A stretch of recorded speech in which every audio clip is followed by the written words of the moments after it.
Kimberly, can you take roll, please? President Bill Disnett. Here. Vice President Richard Lindsay. Here. Secretary Annette Compo. Yes, for the last time. Treasurer Lisa Middleton. Here. Trustee Scott Davis. Trustee Carrie Nicholson. Here. Trustee Larry Williams. Here. Okay, we will observe our customary moment of silence.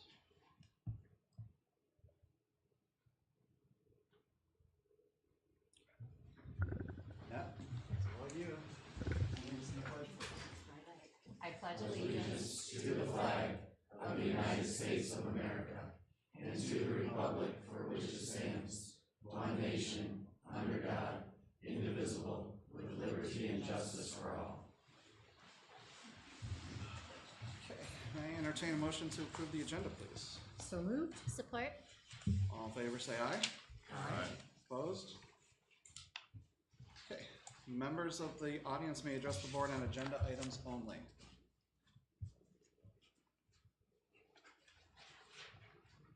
Seeing none, we will go to academic highlights. Hawks Nest at Marshall Middle School. Alrighty.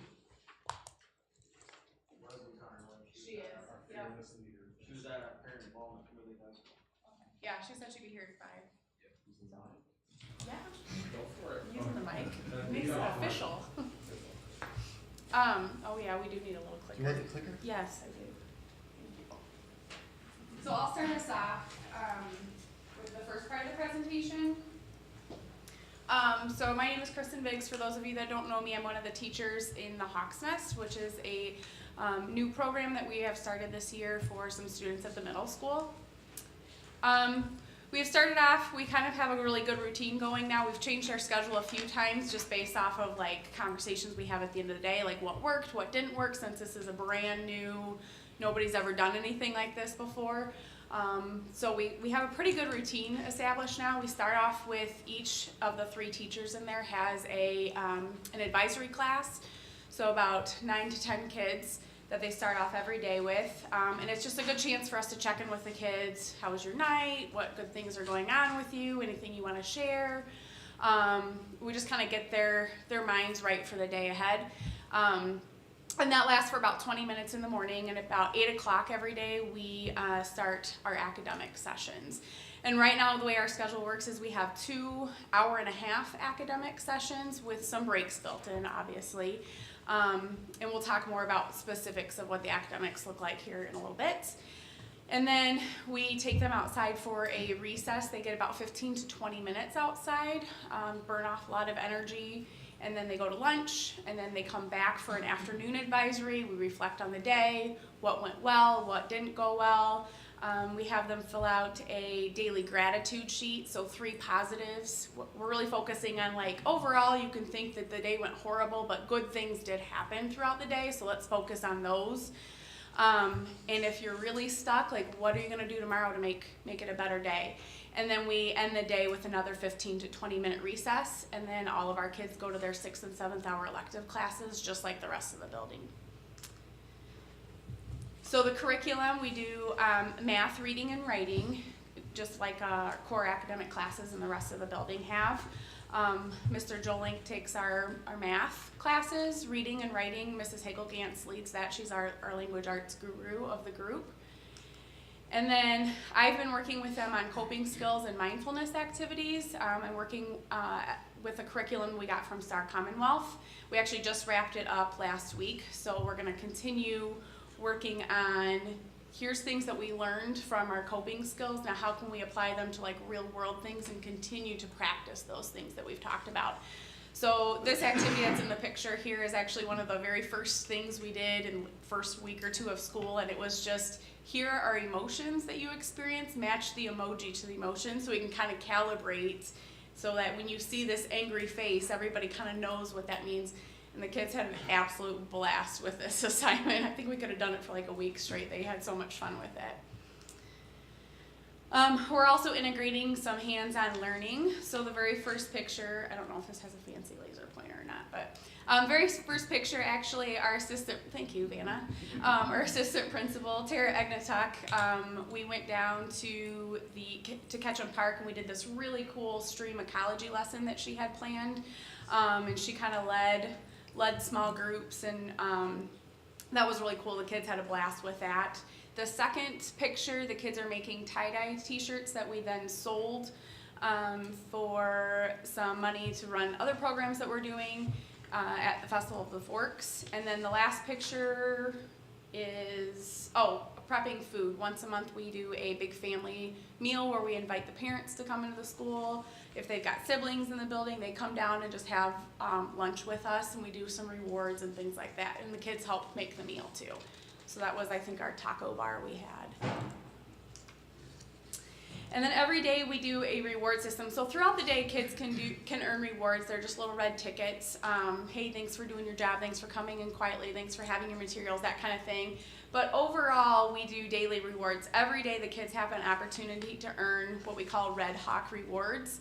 And that's for just meeting expectations. So the big 3 expectations we're really focusing on with them is to stay in your space, to ignore distractions, and to follow directions. If they can do those things 80% of the day based off of our observations and their own, they grade themselves on it, they can earn a pass at the end of the day, which then gives them the opportunity to go to the cafeteria in the morning and have breakfast with their friends, walk around the gym, or go to the LRC the following morning.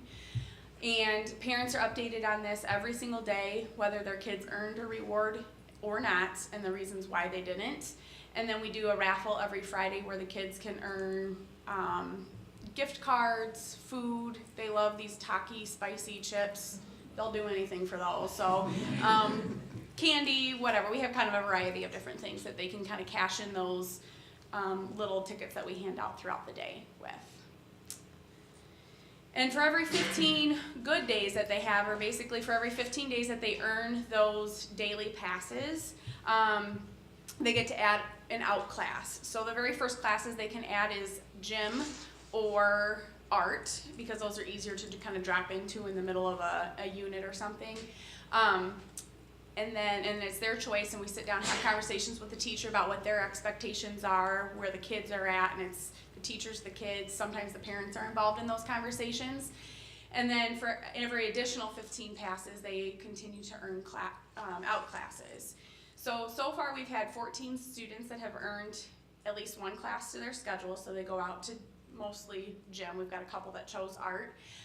2 students have earned 2 classes added to their schedule, so gym and art, and we have 1 student who is 1 pass away from earning a 3rd class, and so she will be adding either science or history to her schedule.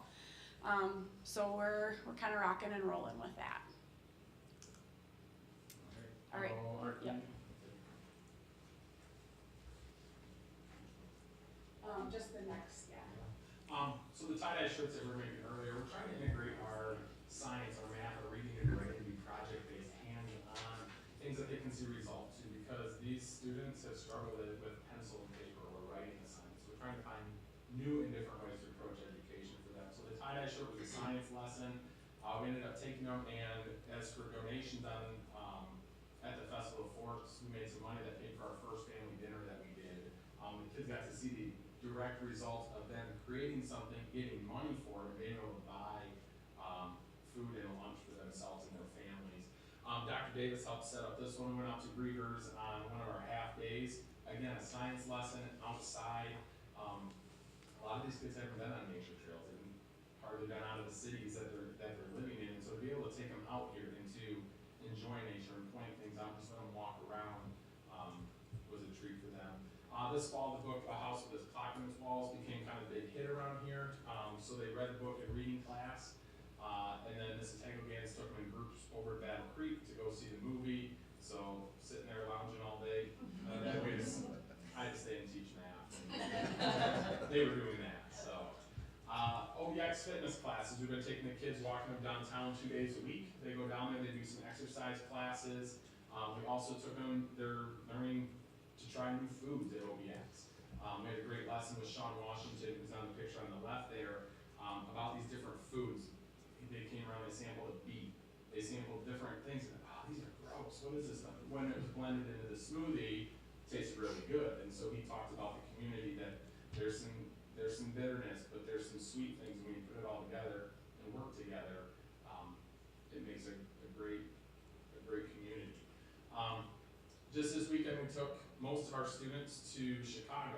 We took 3 vans, drove them down there. We went to the Stony Island Art Bank Museum, and we also went to Pocket Con, which is kind of a little Comic Con.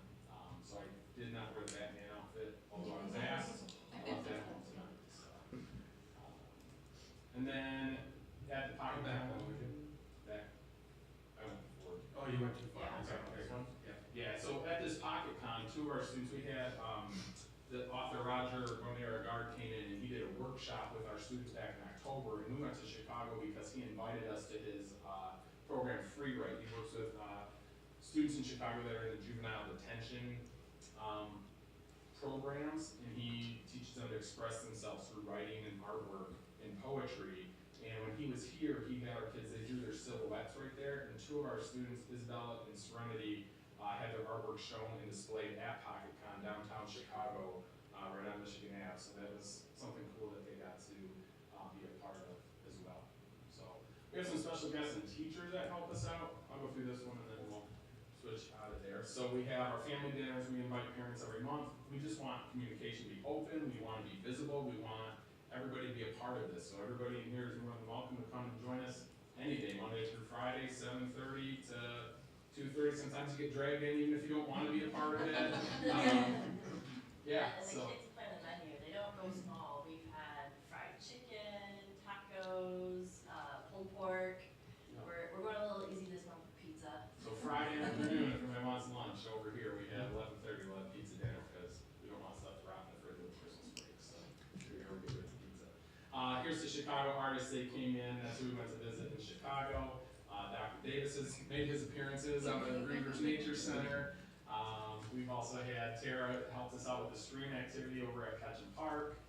Sean Washington comes in and helps out with some of the programming that we're doing as well. Kate and Kim from OBX are helping our group out. Aaron Reed has been coming over from Star Commonwealth. What were they making? I was teaching. They were making hand scrubs, like sugar scrubs, and she's awesome. She just thinks so outside the box because it's a sensory thing for a lot of the kids. And she's like, well, they're always fidgeting with things. Do you mind if I come in and make these with the kids? And that way they then have a gift to take home for Christmas too. And they were awesome. They loved it. Kids brought in their own jars to make extra and all of that kind of stuff. So she was great. Each of our 26 students has a mentor from Allegheny College that's been working with them. They come in once a week to sit down. Our kids really look forward to that, whether it's just playing a board game or shooting hoops or getting to know them or working on homework. Each one has a mentor that they look forward to when they come. From Battle Creek, Josiah Axel, we call him G.I. Joe. So they always ask, when's G.I. Joe come in? They get a workout, they do push-ups, they did some drills. Because some of our kids have already told us they're interested in military, and that's what they want to do. So we're trying to supply and use resources to bring those people to that. So, peaks and valleys. You want to get down some valleys? Sorry, I was late. There's another meeting. I covered it for you. Thanks. So this one just seemed appropriately called Peaks and Valleys because some days are great and some days are a struggle. So honestly, not every day is great, and here's some pictures of maybe not some of the great days, but then we have other days. We're starting to have more good days than bad, and so here's just as many pictures of students engaged and learning and doing what we really need them to do. As you can see, the hands-on learning is really, really key with our friends. We are a work in progress, so we were asked to share what our anticipated future needs might be. One of them is computers, because our students tend to be more successful throughout the day if we can stay down in our classrooms. When we travel throughout the building, it's kind of like if you give them an inch, they take 30 miles. So it would be helpful if we had more computers for our classroom. Funding for future field trips, rewards, family dinners, funding for continued fitness classes at OBX. And right now, I have a request for this funding that I submitted to the Cronin Foundation. I'm waiting to hear back on that grant. So Dr. Davis has You got the it. quote. I got it?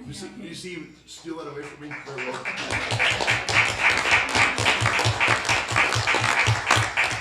She didn't say Richard. She She said Dr. she did not say Dr. I Davis. said, now this isn't a joke, like the text the kids were sending, they No, were it's real. That was not funny.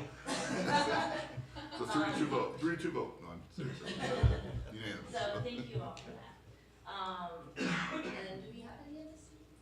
Okay, so, one thing is our kids really felt like they were part of the school when they were put in this program. So in this grant is actually t-shirts and sweatshirts and yearbooks for all of them, so that they know that Marshall Public Schools still really values them and everything they bring to our building every day. But that's a little secret for them, they don't know about it.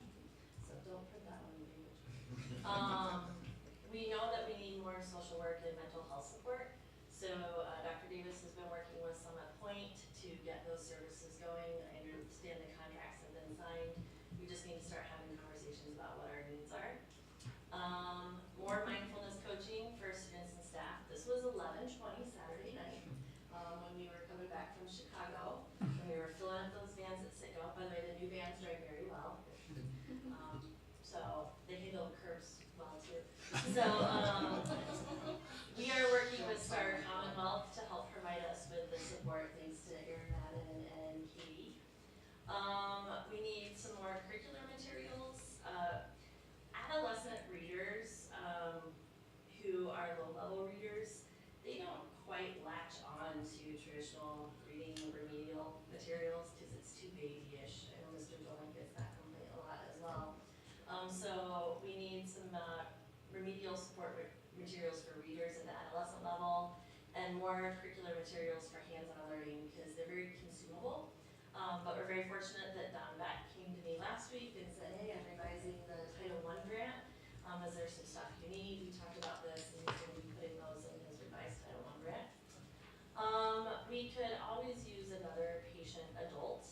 So we're keeping our eyes and ears open for adults who are firm yet flexible, like the 3/5 of us, to help us with our students. Let's see, that's it. Okay. Any more questions? We have 26 students, and the 3 of us agreed at the start of the year that substitute teachers are not a good match with many of our students for a lot of reasons. So if there's ever a time that one of the 3 of us can't be there, the other 2 step up, carry the slack, and the 3rd one buys lunch on Friday. Leslie, you have 26 students currently? We currently have 26. We have 6 students that, and to quote one of your expressions, self-selected themselves out for various reasons. Anyone earn their way out of that situation? We have one student who's 1 day away from adding her 3rd class. 14, or another young lady is at 2 classes, and 14 have added a class. Some of our kids have said they don't want to leave because they they don't feel overwhelmed with the academic demands because we're meeting them at their level with a little bit of a push. The average, reading math levels around second, third grade, and when they're in 7th or 8th grade, that gap is huge, and they just feel defeated. And years of that defeat, they don't necessarily want to go back. What I've noticed, and guys correct me if I'm wrong, at this point, I feel for some of our kids, their real desire to add classes to their schedule has more to do with the social interaction of their friends than so much the academic learning. And some of our kids really like the safe family environment we've got going on, and 2 of them have said, I don't want to leave. It's like, okay, we'll do the best we can to meet your needs while we're here. So what does success look like for the program in your mind? We've talked about this as a group. So we'll have some students who are like the one young lady who's, kind of graduating through and maturing and learning those soft skills that for whatever reason she did pick up over the years. We're gonna have a group that maybe are 50-50, and we're gonna have a group that, they like it there. And we'll have to figure out what those needs are. One thing we noticed as a trend is the 8th graders seem to be earning their rewards at a higher pace than the 7th graders. So it got me wondering how much of this is tied to maturity as well, and they needed a little extra time and space to grow up. I don't know if that's the most politically correct way to put it. It is.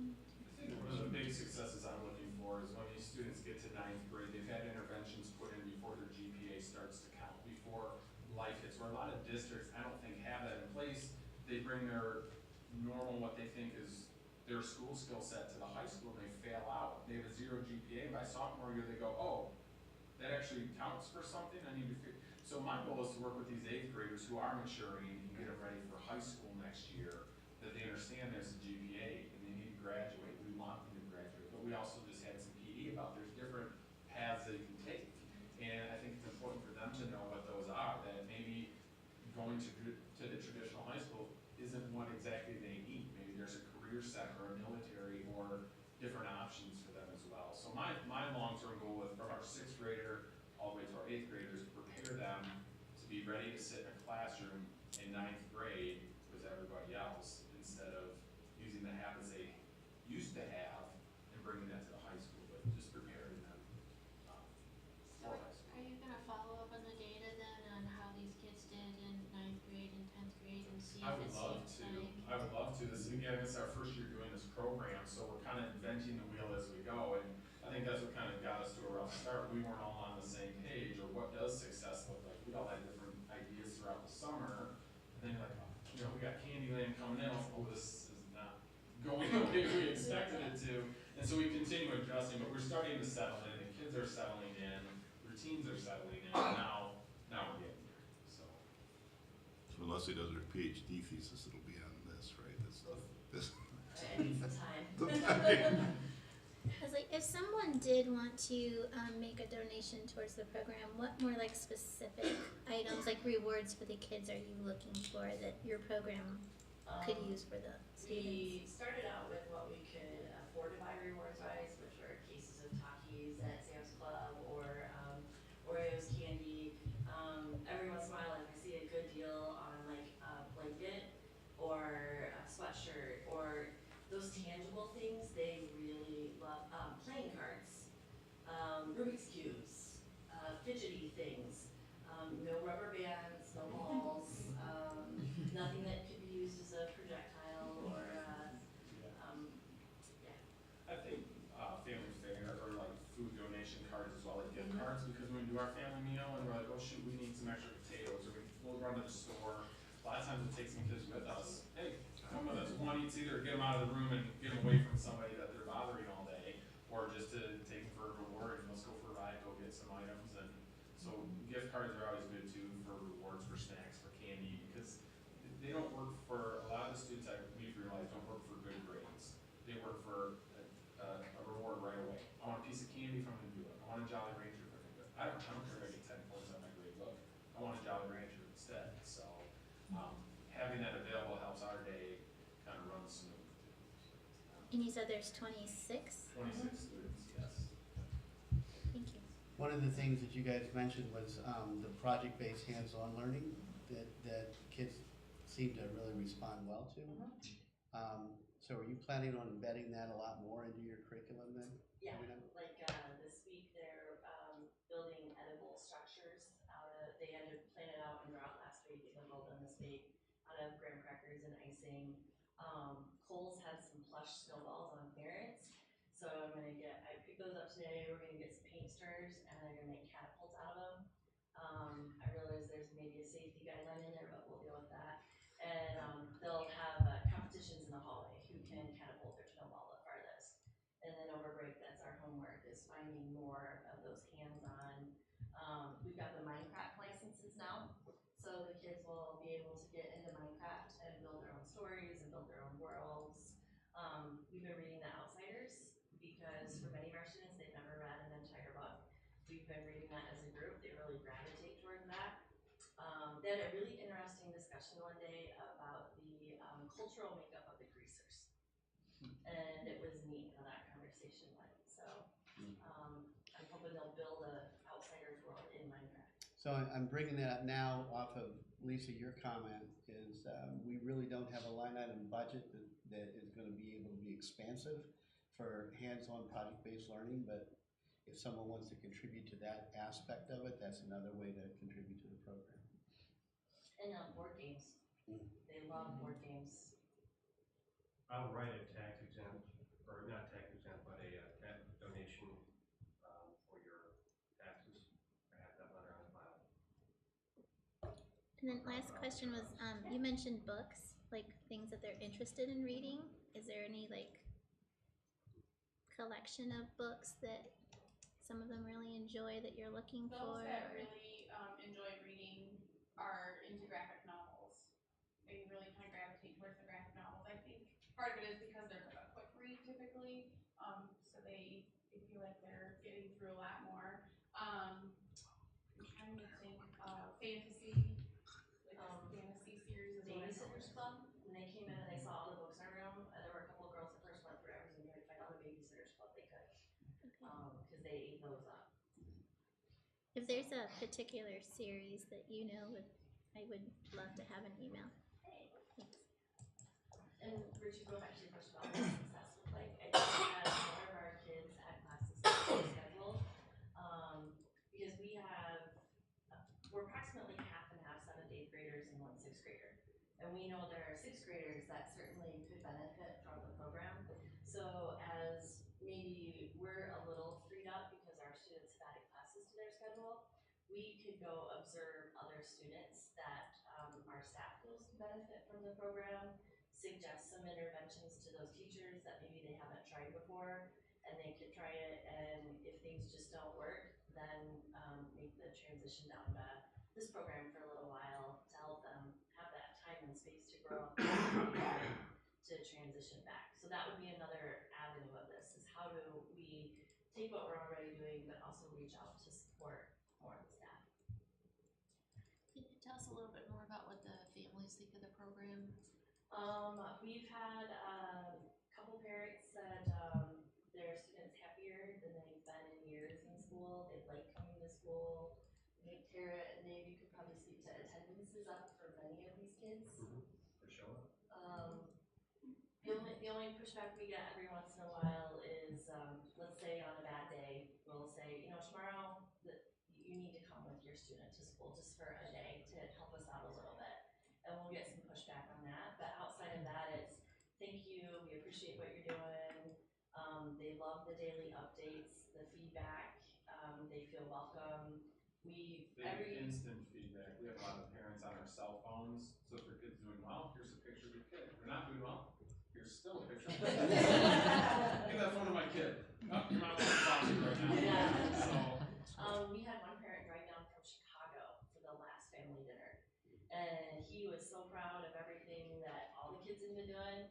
He stood up, he's like, if you guys keep it up, we might do, I don't know, a trip to Disney World or something. I want to be like, no, don't promise something you can't do. But overall, it seems like it's been really positive. I can say specifically, I know one parent that is not happy that their child is in the program. I do know that. Beyond that, everybody else there are of course things that we need to improve, but they're happier because some of the behaviors that they've displayed in the traditional environment, there would have been longer suspensions or more suspensions, whereas we're able to work with them more in this setting so they're able to stay in school longer. It's not perfect by any stretch of the imagination. Some of the kids are really handsy right now, so slapping seems to be the current behavior that we're trying to deal with or address. But in terms of parents' satisfaction, definitely one not happy at all. Everybody else is pretty satisfied, I think. But this is purely voluntary, right? If the parent wants to pull them out? Not at this point. I don't want to go into specifics, but we really want to make sure that the students are demonstrating appropriate behavior. And if I were to hypothetically put some of these students back there, some of these students might be coming to the board for long-term suspensions. And I have those communications with specifically that one parent. I still have to work with that one individual to help them see why this is a better situation. But initially it was purely voluntary. At this point, given some of the behaviors, not an option.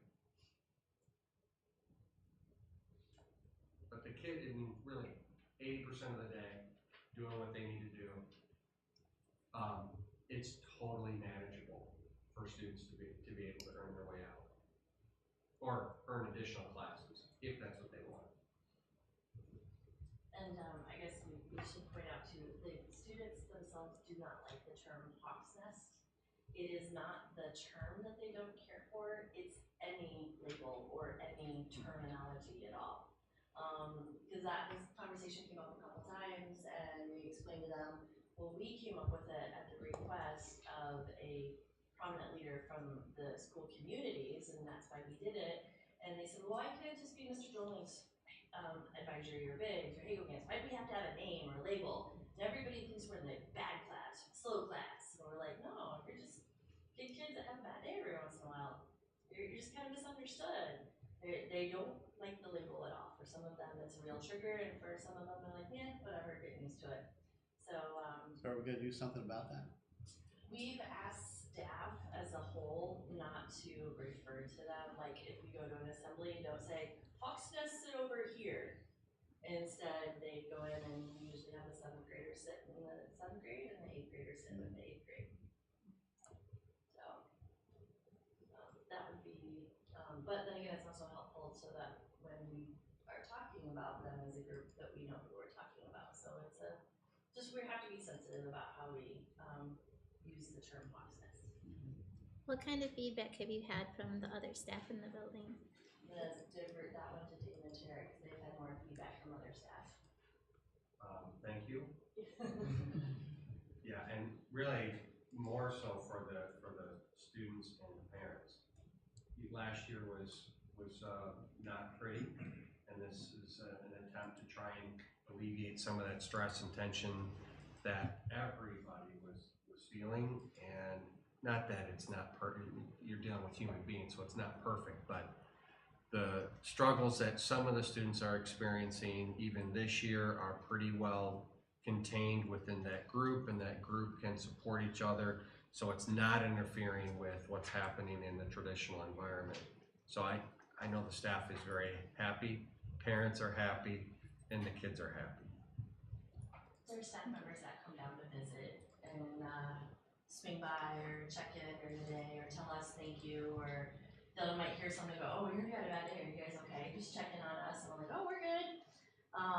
And then I randomly asked a couple 7th or 8th graders here or there, and at first they were like, oh no, nothing's really, and then they pause and go, well, it is a little quieter, or I can't focus a little bit more. So when you ask them to compare the two, we'll get a positive, oh yeah, I see it, but you know, just to be out there in front of them, it's kind of normal for middle schoolers because they're all focused on themselves. They're not always paying attention to the world around them, and that should kind of prod a little bit.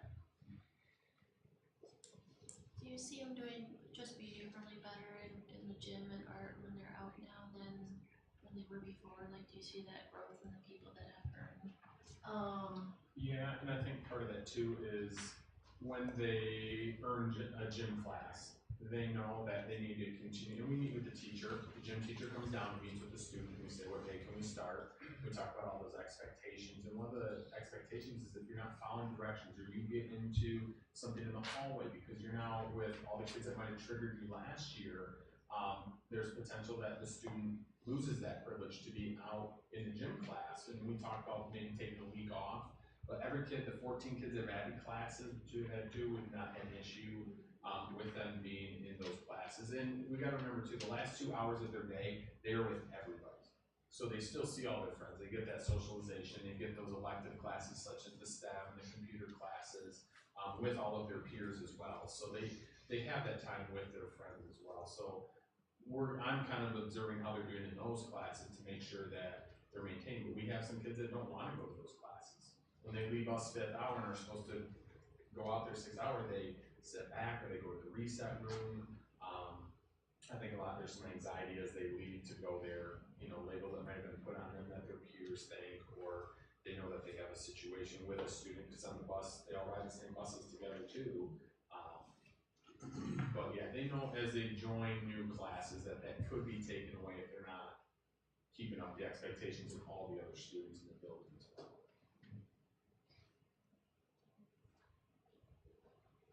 Any other questions? Well, thank you. Yes, absolutely.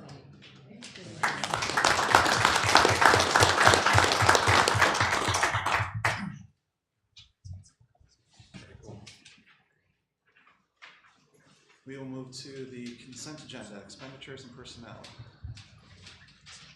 Do any background? Yeah, backgrounds are brief. Financials are in the board packet, and the employment office has accepted pending board approval, which I'll present in a second. Recommendations from superintendent, the consent agenda be approved as submitted. Move for approval. Support. Any discussion? Start with Larry. Yes. Yes. Yes. Yes. Yes. Yes. Okay, we'll move to the report of the superintendent, hires. Okay, we only have one this time around. We have some others coming up. This one is Angela Isaacs, fills the position of child care aide at the Shamrock Center. Ms. Isaacs is currently attending Olivet High School. The second we have is honoring Annette Campbell. You want to come up? Sure.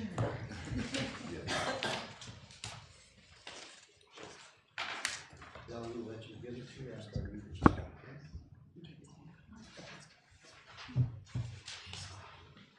Sorry. Been a while. That's not a lot. Board Secretary Annette Campbell will complete her service on the Marshall Board of Education December 31st. She was elected to the board on May 6, 2008 for a 4-year term commencing July 1, 2008. She was re-elected on November 6, 2012 for a 6-year term. At the end of the month, she will have served the district for 10 plus years. Annette has been an officer of the board all but 1 year of her tenure. She served as trustee 1 year, treasurer 1 year, secretary for 6.5 years, and as vice president for 2 years. During her tenure, she has witnessed and been a part of, and thanks to Kimberly Van Warmer for putting this together. She's a nice list. We're going to start from most recent. An annual operating budget increase from $20 million in 2008-2009 to $31,325,000 as of June 30, 2018. District's growth in enrollment from 2,432 in 08-09 to 2,778 this school year. An increased fund balance from $1.1 million to $3.39 million as of June 30, 2018. If we hadn't had that hiccup in 2010 when we lost $464 per pupil, we would have been doing much better. An employment-based growth for 273 employees to over 330 today. The annexation of Albion Public Schools to Marshall Public Schools, and millions of dollars of work to the district through grants, including but not limited to, and these are just the big ticket items, the Michigan State Police Competitive School Safety Grant of $1 million, Michigan Department of Education Section 22G District Consolidation Grant Award of $4.2 million, Cronin Foundation and the Max and Lucille Cartwright Marshall Education Foundation grants, when combined, exceed $1.38 million. Kellogg Foundation grant of $1.1 million, and bonding proposals totaling $33,765,000 that built the Marshall High School Auditorium for Performing Arts and remodeled several school buildings, both inside and outside, and equipped them with updated educational technology. That's a lot of hard work. A lot of great community members and a lot of great people, so. So mostly, we have a plaque, and I'm going to have Bill, as board president, present to you, but it says, present to you Annette Campbell in recognition of your service as a 10-plus year member of the Board of Education of Marshall Public Schools, serving as vice president, treasurer, secretary, and trustee. We hereby express our sincere appreciation in recognition of your personal commitment, dedication, and performance. And I know we all join in the incredible contributions you made over the years and the support you've given, not only our district, but me as a CEO of the organization as well. Your feedback has been really outstanding. Well, thank you.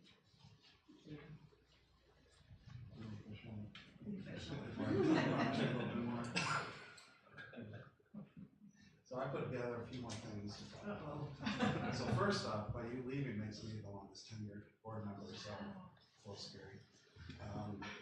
Kind of came up with an estimate. We think you've probably shaken hands with about 2,500 graduates during your time. Wow. Kind of give that an idea. Something that Randy didn't bring up, but you were part of hiring him in Yes. the district. Yes. So, Good hire. also, during your time, NYCA came under the Marshall Public Schools umbrella. We've seen the fund balance do a little bit of. Oh my goodness, yes. That's always been your big piece, so that's why I wanted to make sure we brought that, because we've done it from negatives all the way, so, and back, so. You were part of helping to really get the FFA program back up on its feet and really made a big push there. And then, during the bond issue, you helped get that going, but the other piece was you were really involved with the auditorium and getting that to be the gem that it is. So, then only one more year than me, but you've been on the whole time, and I always leaned on you with you as a member to come to and talk to, so I appreciate all your time. So, I'll let these guys throw anything else that they want to talk about. You're gonna be missed. Well, thank you. Thank you. I want to say thank you to not only the administrative team and remember Scott when we had those early discussions with fund balances and how scary it was with our school funding and the giving and the taking away. I also want to say thank you to the administrators and the teachers. We have an incredibly talented and gifted team at Marshall Public Schools that go way beyond. They are the unsung heroes every day in the classroom, and don't think we don't hear that from parents and students as well. I want to thank my board members. We've had some incredibly difficult things that we've tackled. Behind the scenes, we may not have always agreed. We've always been professional and respectful, and I consider all of you my friends, and I'll be watching what happens. I took quite a bit of grief from my family, especially my daughter who has children who will be coming to Marshall Public Schools in the next 5 years for leaving, but I think we as a team, as a board member, and all of the people that have worked in the schools, you know, our health and safety of our students and our schools has grown tremendously. If you think back to what the high school looked like 10 years ago with ramps in the office on the second floor and the challenges we've had and the opportunities and collaborations we've had to make our school better, I feel like we've all accomplished a lot in 10 years. And I started in this process about 13 years ago before our first bond, envisioning and what our mission was going to be, and it's been very rewarding for me. I'm not going away, and I look forward to getting more involved in other things, especially with my family and my grandchildren, and doing a little more traveling. But I'll still be around. But thank you, and I really wish all the continued success to Marshall Public Schools. It's a great place. I grew up here and I'm proud to be back here, so. So let's give her a nice ovation.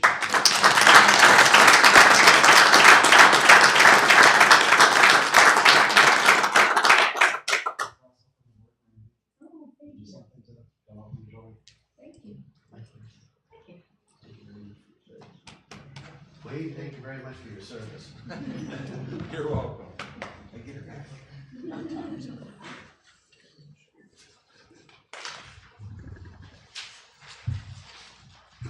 So while Vanessa's sitting down, I just wanted to mention one thing.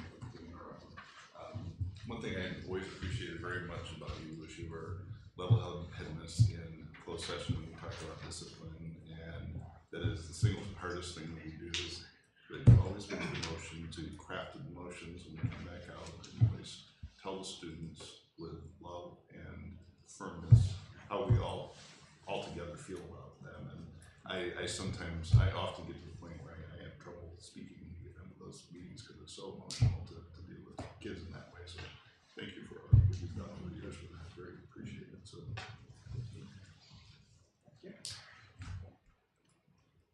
Okay, move on to board topics. All right. Survey results. Run it down. You wanna do the framework a little bit, or?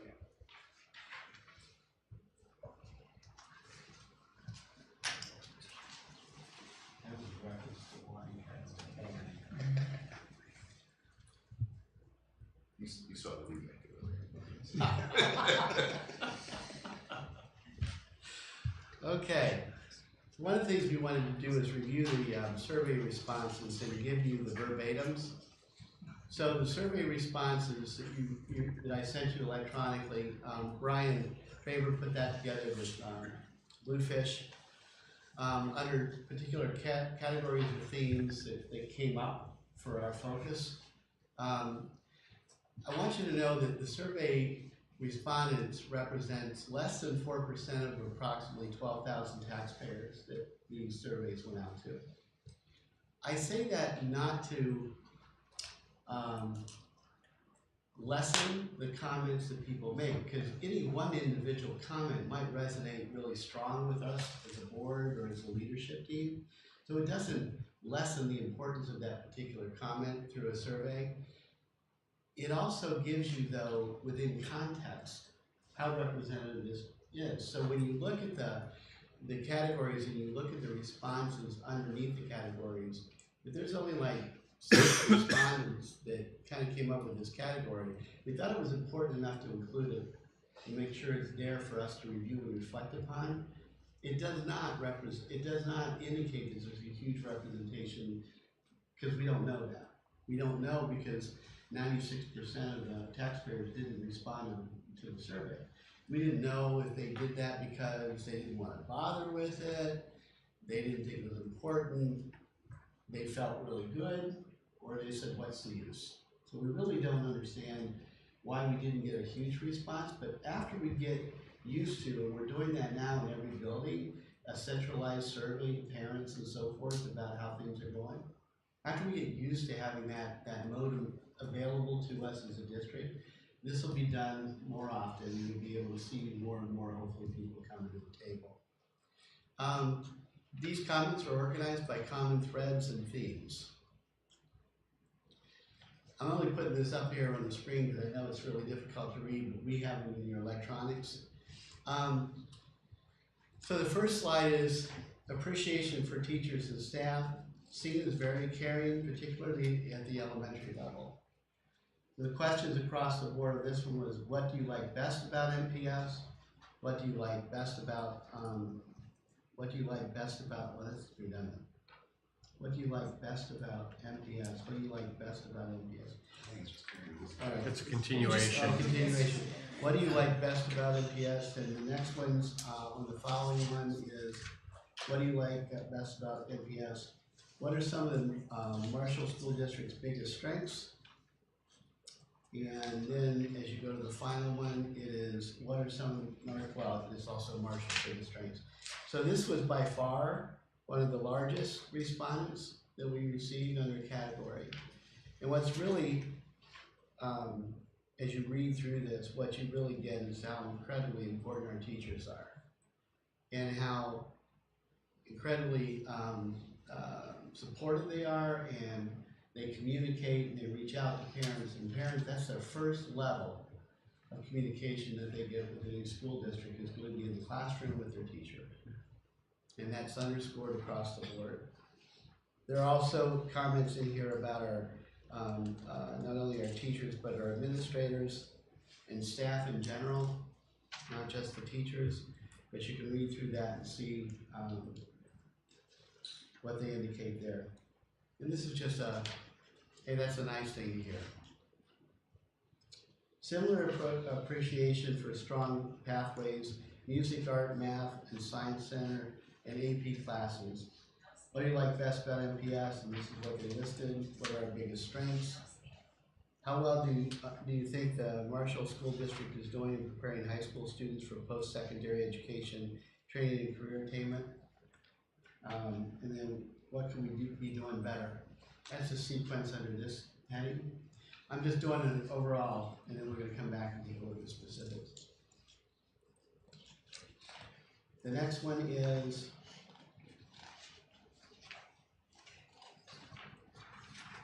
the sports. Sports are divisive hot button, either seen as positive or den of school politics. What do you like best about MPS? They list those things down, and what are some of our biggest strengths? And then what could the Marshall School District improve upon? Acknowledgement that for college-bound students, MHS seems largely successful. So we've captured some of those comments under those questions. We added also, other than the ones you've already heard, define what student success looks like for your children. The next one is, many concerns were voiced about behavior issues, safety, lack of or inconsistent discipline or bullying, negatively impacting the learning environment at Marshall Middle School and Marshall High School. And we'll see how that's broken down a little bit further when we come back to details.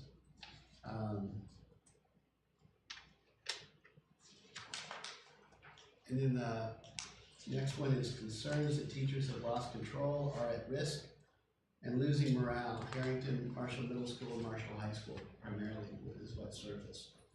And you'll see the respondents, this is just one page, which represents pretty much what was related to those topics. And so you can see that the numbers are small. You're also going to see that some of that is indicative of people that are within the system, internal folks that filled out the survey, and probably had children in the system as well. Concerns that administration's desire to paint Albion annexation as positive diversity story is permitting bad behavior to get swept under the rug, quote unquote, in creating two sets of rules. And you can read that detail. Again, it's a smaller number of comments, but it's something that we need to listen to and plan around. And then the respondents went further by saying, in a couple ways, the survey itself seen by some as proof that focus is on diversity versus education. For most, diversity goal itself seen as generally positive or neutral. For many, it's time to acknowledge, fix the issues, and move on. And that was the feedback we received generally from the survey respondents. This was a small one, but it came up as continuing mistrust by some Albion residents of the motivation behind the annexation. And we know that exists. We know that exists in all of our conversations. So even though it's a small respondent of survey, there's only 5 respondents on this, we know it's an issue. This is why it's illustrative of the fact that if it's just a small comment coming up out of the survey, we know it resonates with us that that's something we need to pay attention to, because we hear it from different avenues. Frustration by Albion families with transportation, too early in the morning, not conducive to sports, etc. And you know what we put together and how we try to address those issues. And I don't think that's necessarily ever going to go away just because of the distance. If Mike were here, Mike wasn't able to come to the meeting tonight. Our pushback on that would be, we have kids that have been in the traditional Marshall district that travel just as far, even within the old Marshall boundaries versus the Albion boundaries. So that's a reality across the board of our kids. We like to keep our ride time to an hour or less, and sometimes those kids might push that depending on what the conditions are and so forth. So any of those kids that are on those long rides, wherever those are within our district. But notwithstanding, I understand some frustration. It's a tough thing. Frustration that all the publicity seems to be about the Albion annexation or negative, like a teacher recently in the news, when there's so much educational positives to be touting. Again, not a huge respondent representative, but that's a huge message for us. We have a lot to say and a lot to put out there. I don't think we do such a hot job of communicating that both internally and externally. So we're gonna have, with our work with Bluefish, we're gonna have to work on how we do that. Do a better job with it. The next one is concerned that school lacks adequate vocational opportunities. You know how much we've been working on building that. And some of this represents people not knowing, and some of it also represents the enthusiasm for that they haven't seen in Marshall for a while. So I'm excited about that. That's potential. That's a quick turnaround we can talk about based on what we're moving forward with our talent consortium and the work we're doing with Kellogg Community College in Albion that will be available to all of our kids. Another area was evident hostility toward administration and board, frustration with counselors, not enough, not focused on the right stuff, et cetera, et cetera. And you can read through that. And that was another strong representation coming out of the survey responses.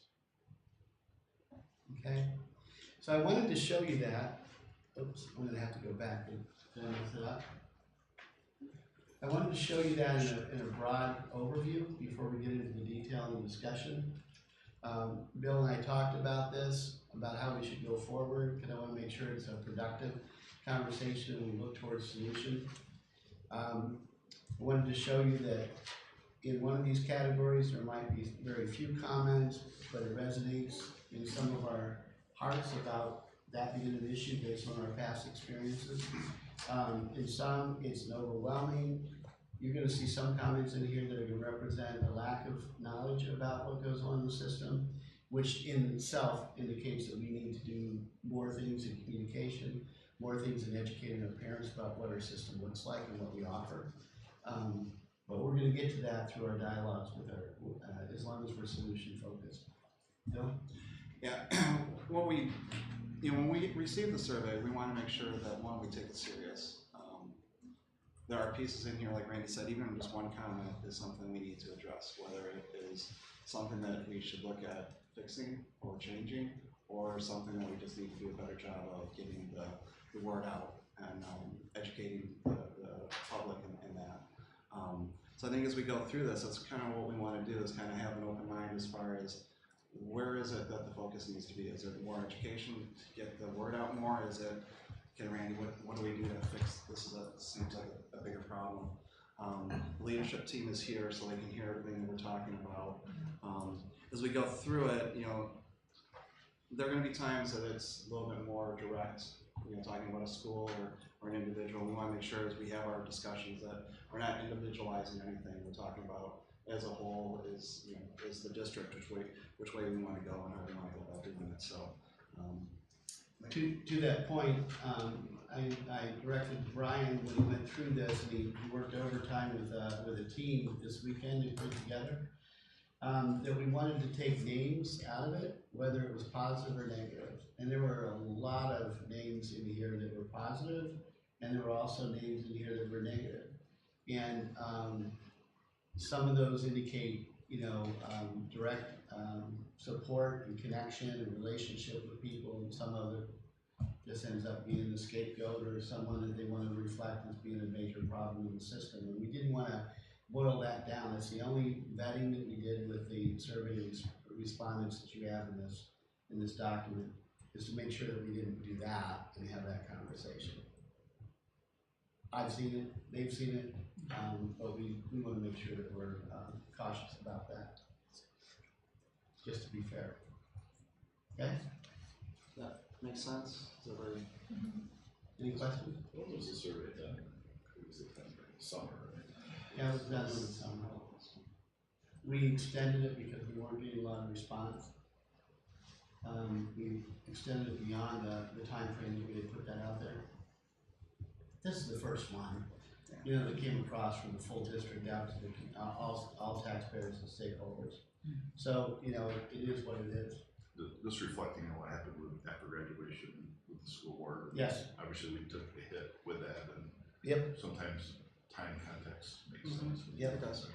It does a lot. Maybe nobody likes to say It does a lot. I mean, we just heard from 3 really dedicated teachers working really hard, heavy lifting to make sure that all of our kids find a place of success in our buildings. And that's in the middle school. In the middle school, they're making a difference in climate and culture everywhere, not just in their classroom of 26, but also in the whole building. And so when we talk about how unsafe it is and those kind of things, or people say that in the survey, That was before we even implemented the next school year and dealt with that. They talk, there's comments in there about Harrington School. Harrington School last year stabilized, this year is really moving forward. I'm not gonna say it's flourishing, but it's moving so much forward as far as students learning in the classroom and hallway environments and so forth. So sometimes you have this as a static response in a very dynamic system that moves constantly. So we have to think about that as we're going forward as well. I really liked how when we had a music event at Harrington, teachers had the computers up, they are already set, just asked you to sit down while you're there, and all the rest were signing in. It didn't really take much time. Took no effort, would be probably more to say, oh, I don't want to do it. So just feel like you get a better response when it's already there. And then you have your teachers and other people in front of you that are you're talking to and stuff like that as you're doing it. Whereas if I get an email about it at home and like, well, do I do this now or do I want to do something else? Like they do something else. So incorporate them around the parent-teacher conferences or other events where people are there. I don't know if they get reflective of our school population in our community. I vaguely remember from college that people that really love you or really hate you tend to respond if it's voluntary, right? Unless you're calling in, getting us just really valid samples, that one's called. So, Yeah. so that, but it's all good stuff. It's just. Yeah, I mean, there's a lot of limitations to these things, but on the other hand, like I said, I read it through the lens of what resonates with me, no matter who said, how many people say it, what resonates with me as a leader of this organization, and what do we need to do differently about that? And so that's the conversation that we have with our leadership team and our staff and so forth. And you know, just a case in point, most recent professional development we did was with secondary teachers, staff, and secretaries to talk about our model of pathways to opportunities and what that really means and how do kids get engaged in each one of those things and what are their pathways like if they go to the traditional or the non-traditional high school setting, and how do they make a choice about that? And it's not because you're having a problem, it's because you're non-traditional and you might want to fast track and you might want to get into dual enrollment, you might want to go into early middle college that way or the other way.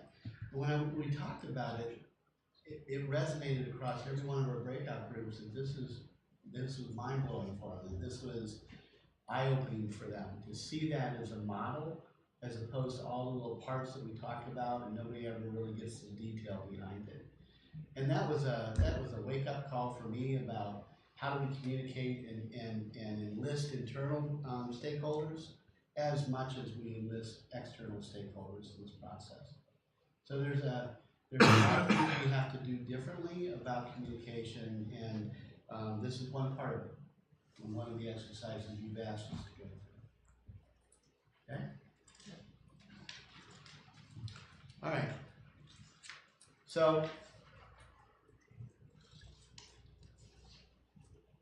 having an appreciation for teachers and staff is not a problem. I think we have to resolve.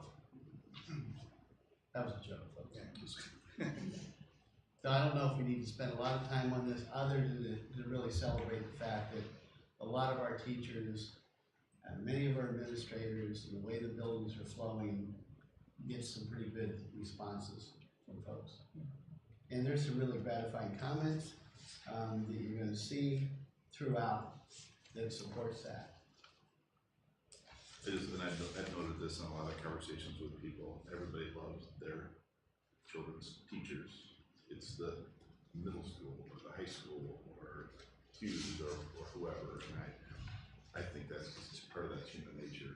When you love the people you deal with directly, and this is kind of reflective. So the same people that love their teachers also say we're not communicating, we're not doing all these other things. So. Yep. The next one then is. Can we go back for a second? Sure. On the appreciation. So we see here that the respondents were recognized that the teachers are great. Do we think that the teachers feel the appreciation from the community and from parents and all that kind of stuff. Does that make sense? Mm-hmm. Because it's great that they're saying it here, but if the teachers are never seeing it other than if we happen to do a survey, how can we, because it's still a piece that if the teachers aren't feeling the appreciation, even though it's there, we need to figure out how to bridge that and make sure that they're feeling they're hearing it and seeing it too. Well, I'm, you know, other than the walk-arounds that I do and the visits I do, I can't capture that completely. I can tell you a couple things about that, but I want to lean on my building principles on this a little bit.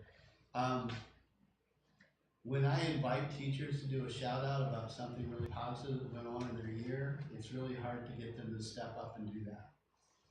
Because they're very modest about the gains that they make. Sometimes they make absolutely huge gains and big impacts and things like that, but they're not going to talk about it that much.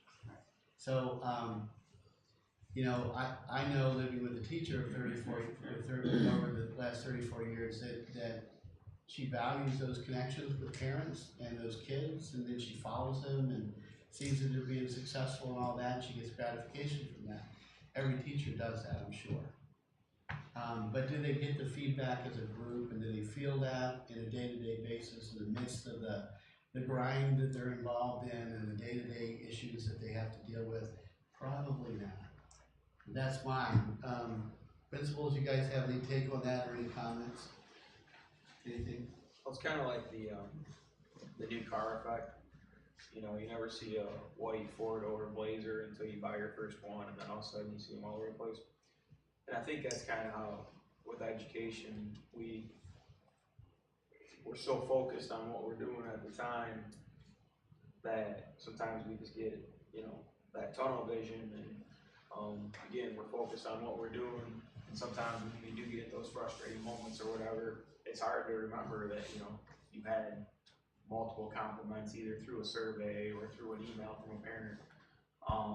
So I think, you know, a lot of it just comes from, again, you know, our own personal mindsets and, you know, remembering to stay positive and stay focused and try to remember the positives that we have heard, because unfortunately, we don't hear as many as we would like sometimes.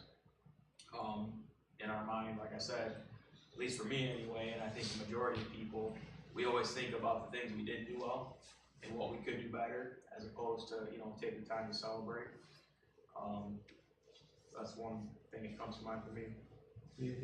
We, you know, I can't speak for the other buildings, mostly just Walters, but I know, especially through like our PCO, that we have numerous activities throughout the year where our parents come and grandparents come, and they're in our school and they're there to connect with our teachers. They're bringing meals for our teachers at different times of the year.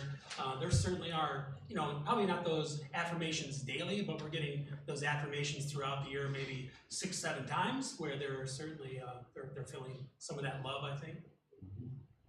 Yeah. Well, that kind of goes with what I was going to ask, and Kelly, maybe this is better for you too, because coming from the high school and then coming down to the elementary, you know, I think about the number of contacts I had with my children's teachers in elementary quite a bit, because again, like you said, you'd come in for parties or for different programs or to help or to volunteer and help with, you know, reading or, you know, just all kinds of things that parents would volunteer their time with in elementary school.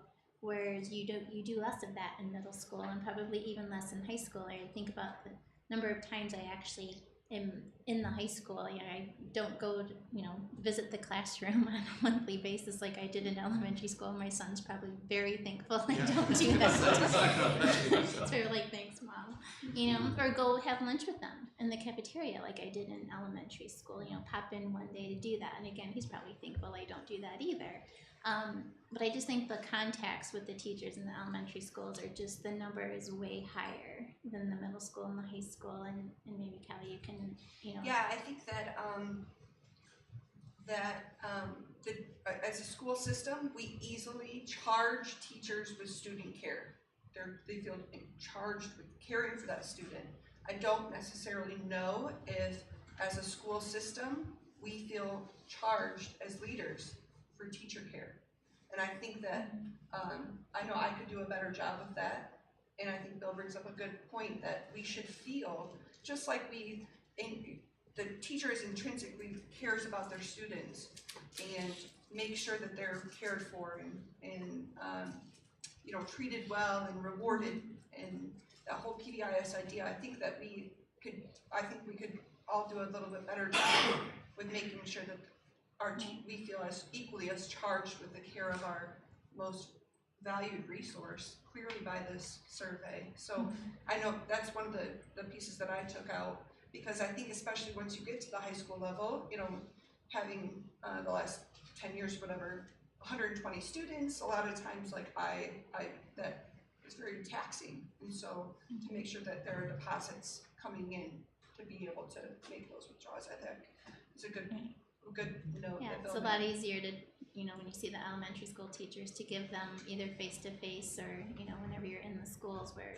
you know, we don't do that at the middle school and the high schools much. And so unless we sit down and write a note or type out an email, they're not really, the opportunity is just not as prevalent. At this time of year probably illustrates it so well. I mean, like Friday, we're all going to go on break, and I can tell you that the elementary teachers will be taking some of them baskets of gifts from parents. They won't be able to take everything to their car in one trip. But you probably don't see that in middle school and high school, which, you know, I don't think there's probably the fairness in that, but certainly it's clear that there's gratitude and there's, you know, there's that thankfulness that's being reciprocated. It's different. Yeah. And part of what I wanted to make sure, so there's two sides of it. There's the side of, you know, administrators and everybody acknowledging the teacher's job, but it's also, I mean, part of it I think is educating parents too, to make sure that they're reaching out, because so many times, and I would see it in previous jobs, when you get beat up, because all the time you're getting the phone calls of what went wrong, and that one phone call of what went right can just change the dynamics for a whole week. And we need to figure out how to get that out to the community too, and let them know that, you know, a simple positive word back to a teacher. You know, I saw it a lot in middle school. The teachers would send home or would email what the week looked like or what accomplishments there were for the previous week. And that's a really easy thing for me to hit reply and say, thanks for letting me know, this looks great, or that type of stuff. Simple little things like that can go a long way in showing appreciation and recognizing that what they're doing, you know, just like when you guys do the leadership reports, even though we may not talk about all the different components of it, we really appreciate knowing what's going on in the schools and seeing that and being able to, and maybe we don't tell you guys enough that, you know, what it means to us, but those are the types of things that I want to figure out how we can, you know, in the school we got to do it, but we got to figure out outside the school too. It's not, I don't want it all on you guys, I'm not trying to say that, we just got to figure out how to make sure the parents are acknowledging that and not waiting for the survey to come out and say, yeah, teachers are great. So. That takes me to couple of my favorite sayings come back from the time when I was in Star Commonwealth, where you always act in the best interest of your kids, and you always do what's always serve children. And my wife always would say, well, are you acting also in the best interest of your staff? And it's kind of similar to what Kelly just said. It kind of resonates with me that we are in charge of making sure our staff feel they're appreciated and connected and doing a good job and hearing that. And sometimes we should just be the catalyst of that message that comes from parents or comes from surveys and things like that. A little bit more intentional. Yeah. Nothing else on that?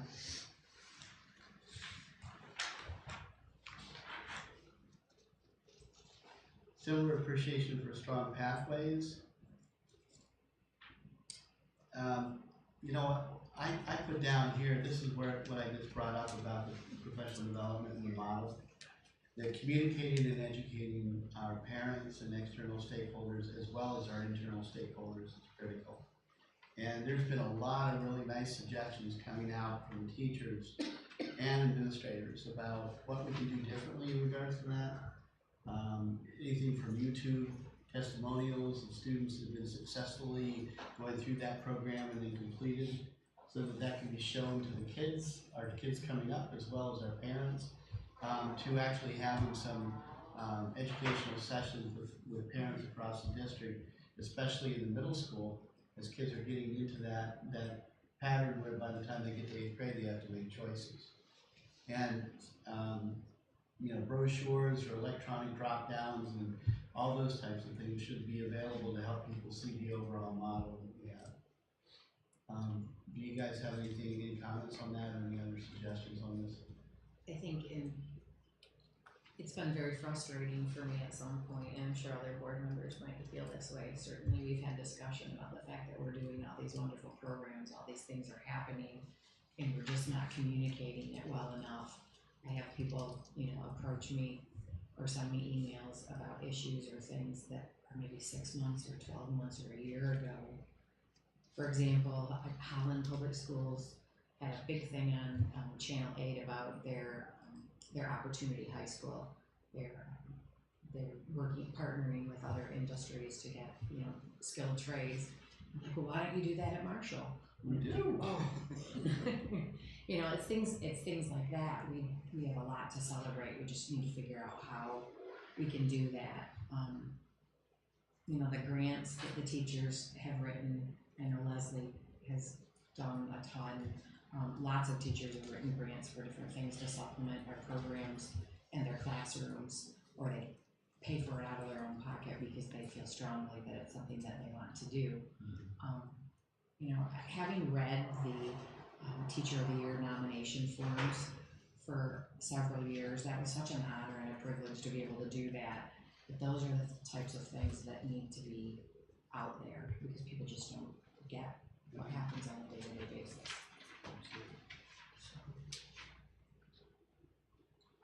I think one of the things I mentioned to you is it's amazing the different learning curves. So when I was going through, my wife and our oldest going through, we didn't have a clue about anything. Now we have, our second one, we've learned all we've already made the mistakes with our first one, or learned, sometimes the hard way of what to expect or not to expect.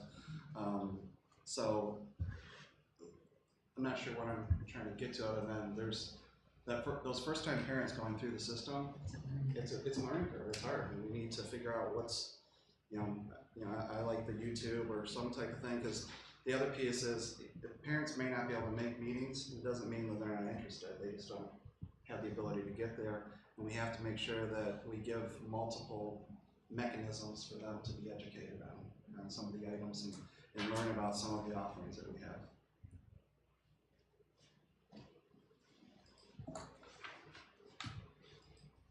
Okay, move on from there.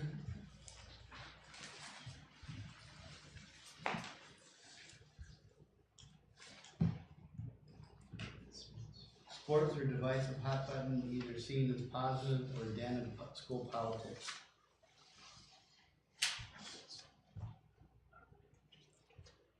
Well, I'll share what I told Randy. One of the things I mentioned to Randy when we went through this earlier is, one of the things that's different with sports compared to other pieces is there are sports going on probably 5 days a week, every week of the year. So there's always something to be talked about. In music programs, we don't have daily, weekly, even, opportunities there to tout it. So sometimes the appearance is that we're always talking about sports, but the number of sports compared to some of the other pieces is definitely skewed. Now with that being said, I think we can maybe look at some opportunities to make sure we're promoting some of the other pieces. And it's not just the arts. We've talked about, I've shown Randy a video that there's a school that does, you always have the sports national signing days. There was a video where a school will set up National Signing Day for kids going into manufacturing. You could do a National Signing Day for kids going to entering into the military, things like that. So trying to find other ways that we can help recognize some of the students that make sure we're covering everybody, I guess, is what it kind of boils down to. So.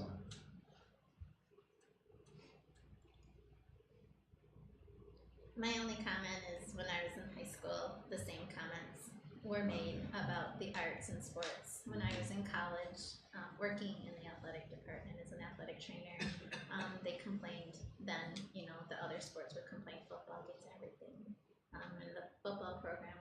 generating revenue to share with everyone. So, you know, it was a debate then. It's still a debate today. You know, I agree with Bill, it would be nice to recognize more, you know, at the same time, and I agree that it does happen every day. But it's been a long time in the past, and it's going on now. I think it will continue to go on in the future, so I'm not exactly sure what the answer is, other than it's an old argument that is still present today. Yeah, a couple things I just want to share out that I don't think we've really talked significantly about here at the board level or community level. When Dan Collins got brought on, I'm just going to bring him up because he's our only AD that we have. One of his tasks was to get control of and figure out how we could expand our efforts with athletic boosters and see how that support from the community can be coordinated for the betterment of all sports, not just to focus on one.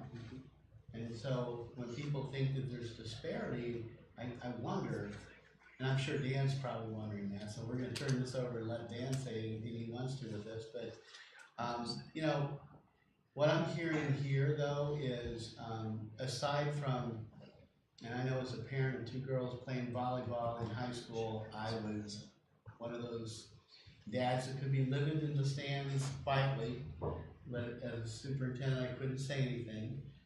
And as a soup, I'd never go up and talk to a coach and say, hey, I want you to play my child. But it always comes down to play time and perception of skill sets and all those types of things. And what we're trying to do is make sure that, yeah, winning is important, character development's there and needs to be there, and we need to take care of our kids' safety and those types of things as well. It's a hard juggle without getting one person against another and those types of things. So a lot of times this is not a win-win conversation to have. And we all know from our own personal experiences, whether we were on the outside of that or the inside of that, depending on what your experiences were growing up. And now that you've had children, what your experiences are as your kids go through the process. But Dan, is there anything you want to say on this? You still here? Well, first of all, I'm going to have a talk with Mr. Traver about his choice of title on this page. Having known Ryan for over 20 years, you know, I'll have a conversation about that. But I also think it's kind of a reflection of our society debating issues. And, you know, it's probably why there's 7 ESPN channels on my cable television. And whether you watch Fox Sport or Fox News or CNN, there's a lot of people making a lot of money debating all of the issues that I read in this survey today. And so we have a difficult job, an impossible job of making everyone happy. But I sure think we do a great job of providing opportunities for people to have opinions because we're doing so much. And in creating all those opportunities, we therefore create more opportunities, or more opinions. Some of those might be positive and some of those might be negative. So I don't look at this as a hit on the athletic department. I look at it as a continuation of what Lisa said. It's something that's been going on in every school setting for years, and sports isn't just discussed at the high school and middle school level. I would invite some of you to come to some of the youth sports that I've attended in the last several years with my own children, or just watched. And the opinions start very early, and they continue. So the communication piece, what we've done with the website, you know, a top 20 hit out of the 200 schools that use our particular server. I think we're doing a good job of communicating that. And I know this isn't a brag time because there are a lot of positive up there, and that's what I'm going to focus on. But if you have any specific questions about any of the perceived negative comments or concerns, you know, I would gladly answer those questions. And like Randy said earlier, I think we have to pay attention to all of them because there might be a potential fix, if you will, by just reading one suggestive comment. So they're not gonna be taken lightly, but they're also gonna be kept in perspective. Just from my perspective, and again, when I came in from Marley a few years ago, I was told, even though I was a 6'6" freshman, right, I was not gonna play because I wasn't commercial. These issues have been around forever, and I'm sure my dad saw them in the 60s when he came to Marshall. So I agree that's part of it. What I appreciate at the board level is we're not drawn into these politics. I had coffee with you last Wednesday, and then got on Facebook and realized that Bill Dreyer, who graduated from high school with Ben when he was the football coach, we didn't talk about it. You're not putting the board in the middle of it. Dan's not putting the board in the middle of it. I appreciate it. I watched, was it Bellevue last year, school district had a huge fight over the basketball. Still have issues. Still ongoing. And I mean, for us to do, I think the things that we do, we've got the system set up right. And as a board, we don't focus very much on sports. I appreciate that, but I think we're all hugely supportive. It's a big part of the district. But I think we've got the mix right. And it's just the nature of sports, and experience the same things with my kids. It's amazing. You know, it's interesting that you brought the Marley example up, Richard, because I think that's probably a bit akin to what we've done with Albion and the annexation.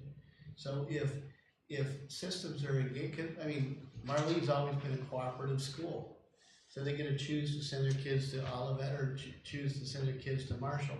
And that's been set up forever, right?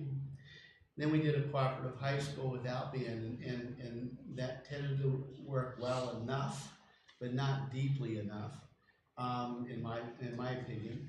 And now we've got a full annexation, and in that process, all of our kids need to feel like they have equal access and equal opportunity to show themselves and their skill sets and so forth, and be able to join a team if they're at that level of quality. And if kids don't feel that concerns me.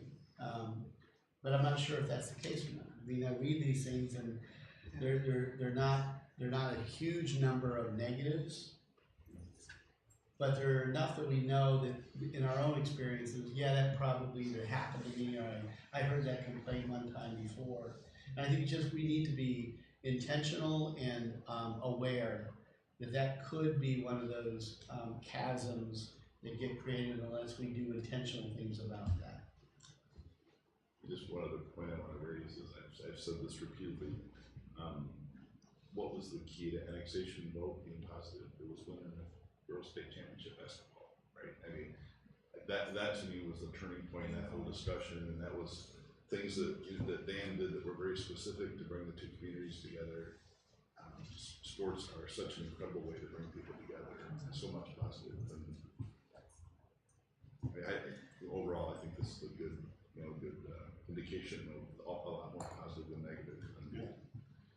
Just saying, like, coming from Albion, I feel like I didn't really understand like the middle school sports or the high school sports, or what are the things that you could join without really having experience or whatnot. And it sounds like there's some teams where I would have thought you would need to have had some background that, you know, maybe my child could have done, that I think he would have liked to have done, that if he had an older brother or somebody else in the community that could have keyed him in on, yeah, you're so welcome, you know, on this team, and this team may be more competitive.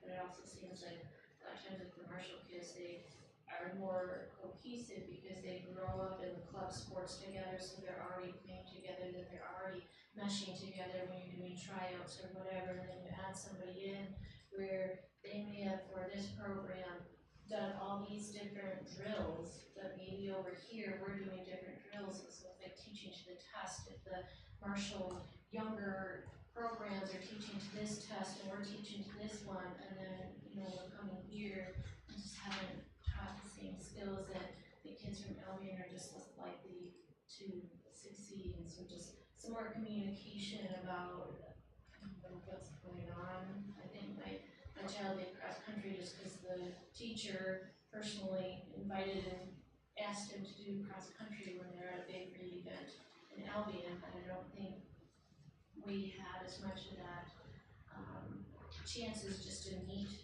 Sometimes, like, I'm not going to meet them at family fair. I might meet other people to, you encouraged to join, and so that was something that I'm glad he did, but if his teacher didn't ask him to come, you know, he wouldn't have done that, so. I'm gonna give a big shout out to a lot of our coaches who, I think they're addressing part of what you just brought up, and I know just last week my son was like, hey mom, can the basketball team come over after school, cause our game is, you know, later, and I was like, the whole team, and he's just like, well, just whoever wants to, and I was like, sure, so, you know, last minute I'm like sending my husband to the store to grab lunch meat so we can make sandwiches, and because we obviously are gonna feed them before the game, and wasn't prepared to have, you know, 12, 13 hungry high school boys in my house. But they, you know, it was a mixture of kids. It didn't matter where they lived, and they had a ball. I could hear them downstairs laughing and just, you know, having a great time before the game. And I think that the coaches do a really good job of bringing the kids together and giving them those opportunities. And then I think the teams themselves do a really good job, like the athletes themselves, of, you know, 2 of the boys made runs back to the high school to go pick up other students who were coming back from the CACC just to get them to our house. You know, and they took turns driving back to go pick them up. And so I think the coaches do a good, you know, good job of that. And then I think the teams themselves are addressing some of that as well. And maybe it's just because it's the high school versus middle school too.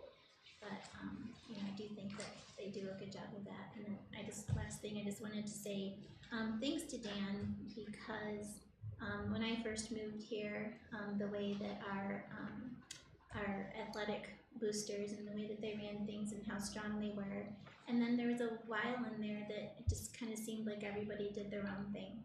And now I think Dan, with the people he has on the athletic board and the work that he's done, has kind of made it more cohesive and falling under that one umbrella, and kind of just really organized our athletic department. And I just have never publicly said thank you for doing that, so I just wanted to take that time to do that, because it's a daunting, big job. We just talked about how many sports and how many days and how many games, and you're one person. So just wanted to say thank you for kind of bringing that around full circle and bringing it back to being so cohesive. Any other comments on this? I'll just make one. I think there is a perception that maybe is not reflective in this survey, because I think we would get a different response from a lot of parents who have chosen to take their children other places. And I think a lot of it evolves around sports, and I don't think it's a matter of having a fair chance of making teams. I think it's a perception of style.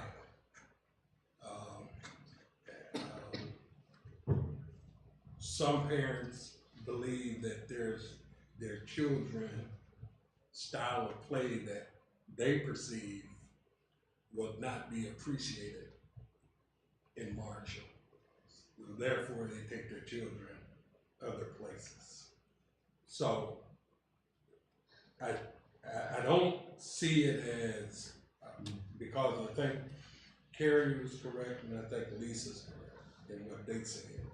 But I think there's a perception that the style that Marshall has a certain style. And that style precludes or eliminates certain kids from having an opportunity to play.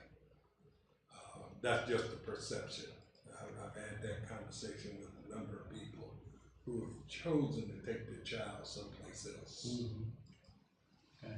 Wasn't it too just that some of the other school districts are smaller, and so if you're having a smaller group that you're picking from, it's gonna be less competitive, more likely that maybe a basketball team or a football team will be able to participate in that way. I think that's true. But you know, from my perspective, I think a lot of times when parents take their children other places, what I see is a manipulation of kids. which I don't think Marshall does. I mean, Marshall has been successful with African American kids in their school system. I mean, but again, the matter of what we talk about often is it's a matter of communication and getting the word out. I shared with you that earlier, Randy, that Marshall's athletics were perceived as one of the top 50 in the state of Michigan. That's, people don't hear that. No. So there's a lot going well, but people don't, the word just doesn't get to the people who need to hear. And some people don't want to hear. That's correct. So can we move on off of this one? Acknowledgement that for college-bound students, MHS seems largely successful.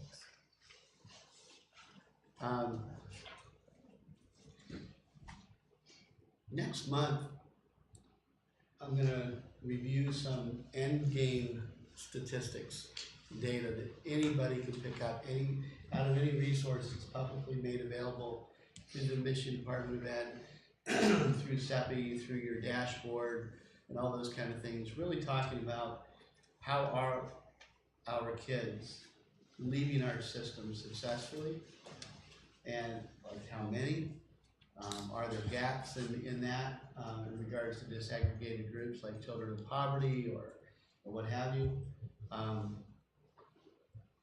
Are they going to post-secondary training in college and those kind of things that we can capture through the college network, because we can't actually get some of those stats. There's a good stat in there that says that we're one of the highest resilient schools of students staying in their 4 years to finish their degrees. It's not huge, but it's one of the best in the region. And when you look at those stats, 75% of our kids go into college, and you say, okay, and we know that life gets in the way when you get to college, and with that we do have a sustainable group of kids that finish their degrees in 4 years. My daughter was 4.5, she'll kill me for saying that, but she, it's roughly around that period of time, so you're on pace to be able to do it.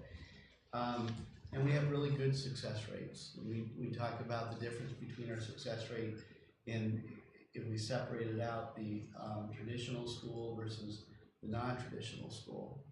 Well, the non-traditional school success rates are pretty impressive for non-traditional schools.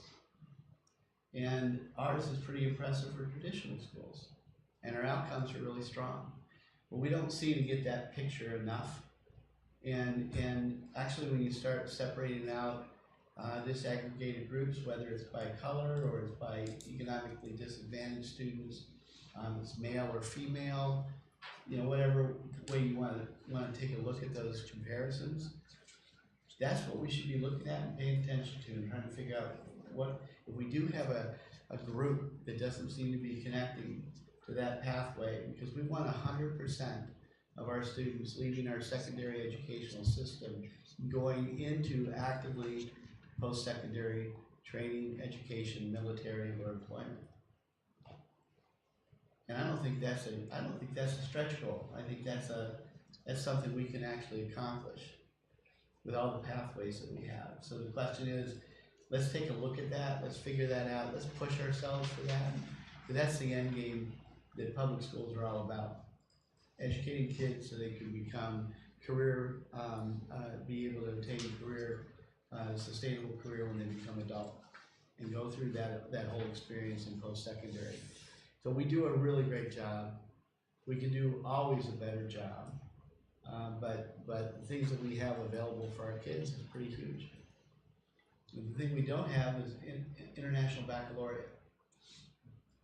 But we have AP that's really stellar. We have honors that gets kids through that process. We have high rates of kids going to college. We have early middle college now. Good relationships with all of our universities and so forth for dual enrollment. Now career and technical, which will get them linked into that. And during the fallout from the commencement last year about the military and the veterans, one of them said publicly that the recruiters don't feel comfortable coming into our high school, and they don't get as much exposure in our schools to talk to kids about the military service. Well, I talked to a couple that were in our high school not too long ago, and I walked by and said, "Hey, what are you doing?" "Oh, we're setting up our booth, we're gonna do some recruitment here." And I said, "You do that often?" "Yeah, it's routine, you know." And I'm like, "Okay." I see Michigan Challenge Academy, Michigan Job Challenge Program, and I look at all the students, cadets that stand up that say they've already committed to going to the military. And I see our kids here in our schools doing the same thing. So can we do more? Yeah, we can always do more. But I think, if anything, that's what I'm most impressed about in regards to our schools and our secondary programs, is how we really focus on kids finishing and going on that next step. And I think you need to see some statistics coming up in January when we do our visioning process. And then we can talk about how we get that information out to the public.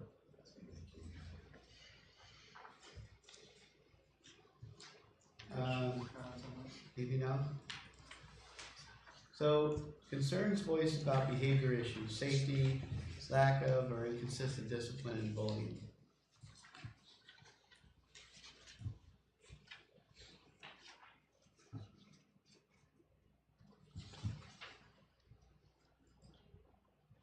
What are your observations on this one, and what are your concerns?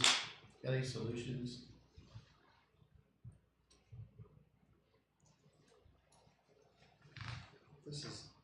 This is a tough one in mind, as far as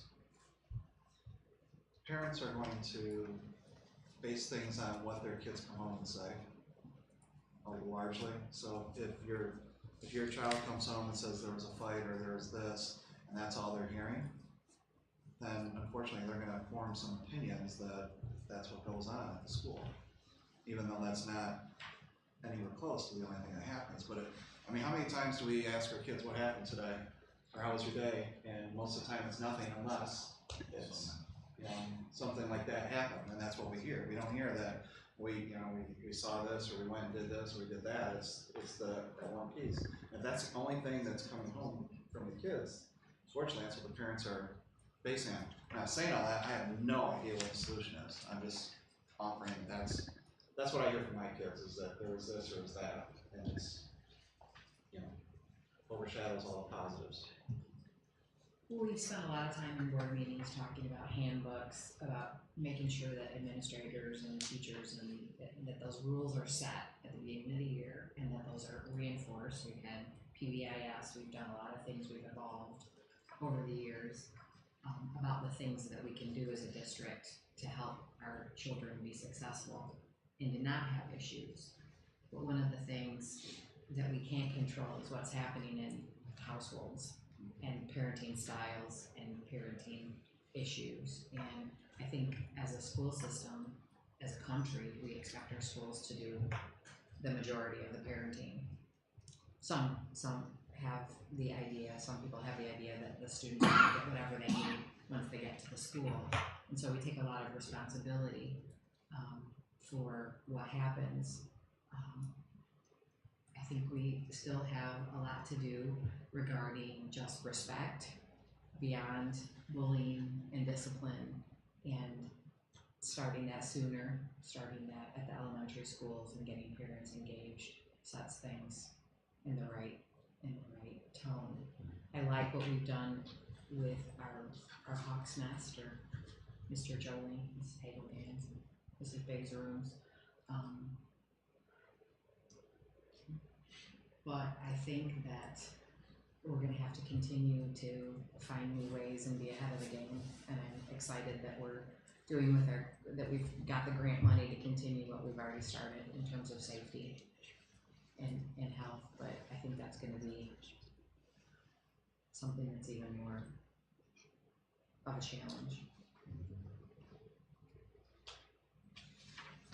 The this is one of those things that social media is a very frustrating medium to communicate through, because there are, I can name their names, but I won't, probably 3 or 4 people that have had issues with Marshall Public Schools and different things, and they will post, and 60 people will get involved in the conversation, and it becomes a recitation of everything bad that's happened, some of them back to when they were in school. I mean, it's just, and you ask them, so what happened to your child yesterday? They didn't have a child in school, right? So they're reading stuff in the paper, and they're reading bits and pieces of things, and Facebook is a horrible medium to try to debate that. Some of us see it, some of us don't. I mean, there's no way to include everybody in the conversation. I mean, John does a fantastic job covering things, but I don't know how you respond to those things. And I've gotten down in the trenches and fought with people way more than I should have. But, you know, and then I get castigated for saying, you know, Marley's not as good as Marshall. Well, Marley's not as good as Marshall. I'd say it publicly, and I'd say it any time, and I've experienced both. It's a different experience, and when you pull your child out of Marshall and send them to Marley, it has an impact on Marshall Public Schools. And we ought not to be afraid to say that. That's what was a big impact of what happened to Albion Public Schools, was kids left. And you know, part of this is when we show how fantastic our programs are, we have to, by comparison, show that other people's programs aren't as good as ours. And it's hard to say that, because if Concord Schools, what they can provide is what they can provide, that's what they ought to do. But when you see our 150-person band in the Albion grade and their 18-person band, it's a different school. It isn't Marshall Public School. So did I answer the question? I don't know what the question was, right? It's really frustrating to try to answer these kind of things, because I think we do a pretty good job. And you know, my son lived through the 6th through 8th period when at Marshall Middle School there were a lot of these things going on, and I asked the questions. There were things that came up from time to time. I don't think it was crazy, you know, out of control. That's not my perception. But man, when I read about it on Facebook, it was people bouncing off the ceiling and doors taken off in the bathrooms, and all kinds of crazy stuff. Yeah, I think we've witnessed things communicated way out of proportion to what the reality of it has been. And I think our administrators do a really great job trying to put a management on that piece, investigating and so forth. I think this is a never-ending battle when we talk about bullying. I remember when the term first came out, we were having those conversations, and what's the line between, you know, that you've been doing this with your set of peers for a while, and then it gets tiring and you don't want to have it that way anymore, you want to try to change it, but you know, you start struggling with that, and after a while it starts to affect you emotionally. So, you know, we have to know where that line is, and how do we help that process, and how do we help kids communicate more effectively with each other and so forth. I was reading an article yesterday about math, and they were saying the reason why kids struggle in math so much is because their parents many times tell them that they struggled in math and didn't like math when they were in school. Thank you, Rick. I need to call that publicly. Yeah, exactly. I'm sorry, we were talking about that the other day. And I kept thinking, well, you know, just plug in school in that conversation. Because a lot of times we have parents who have struggled and didn't like their experiences in school, and then somehow that message gets dropped to their kids. And then their kids come in and they emulate that message as they come into school. And we do everything we can to try to help kids kind of normalize themselves in the process of schooling, what it means to be able to do schooling in public education. And then we try to address the emotional well-being and social well-being of these kids. It's a big job. And when we have, you know, the fundamental breakdown of appropriate discourse, when we disagree, both from our politics all the way to our communities and our society, and then we expect our kids to do better, that's twice as hard. I'd like to turn this over and see if any of the building administrators have any comments at all that they want to make about the bullying issue and those kind of things. You guys have any comments on that, or Any opinions that you want to share with the board about that as we look through this? I got one. Yeah. For the most part, parents just want to be able to send their kids to school and have it 100% problem-free. So that where they go, they're able to focus on their academics, and then come home and everything's hunky-dory.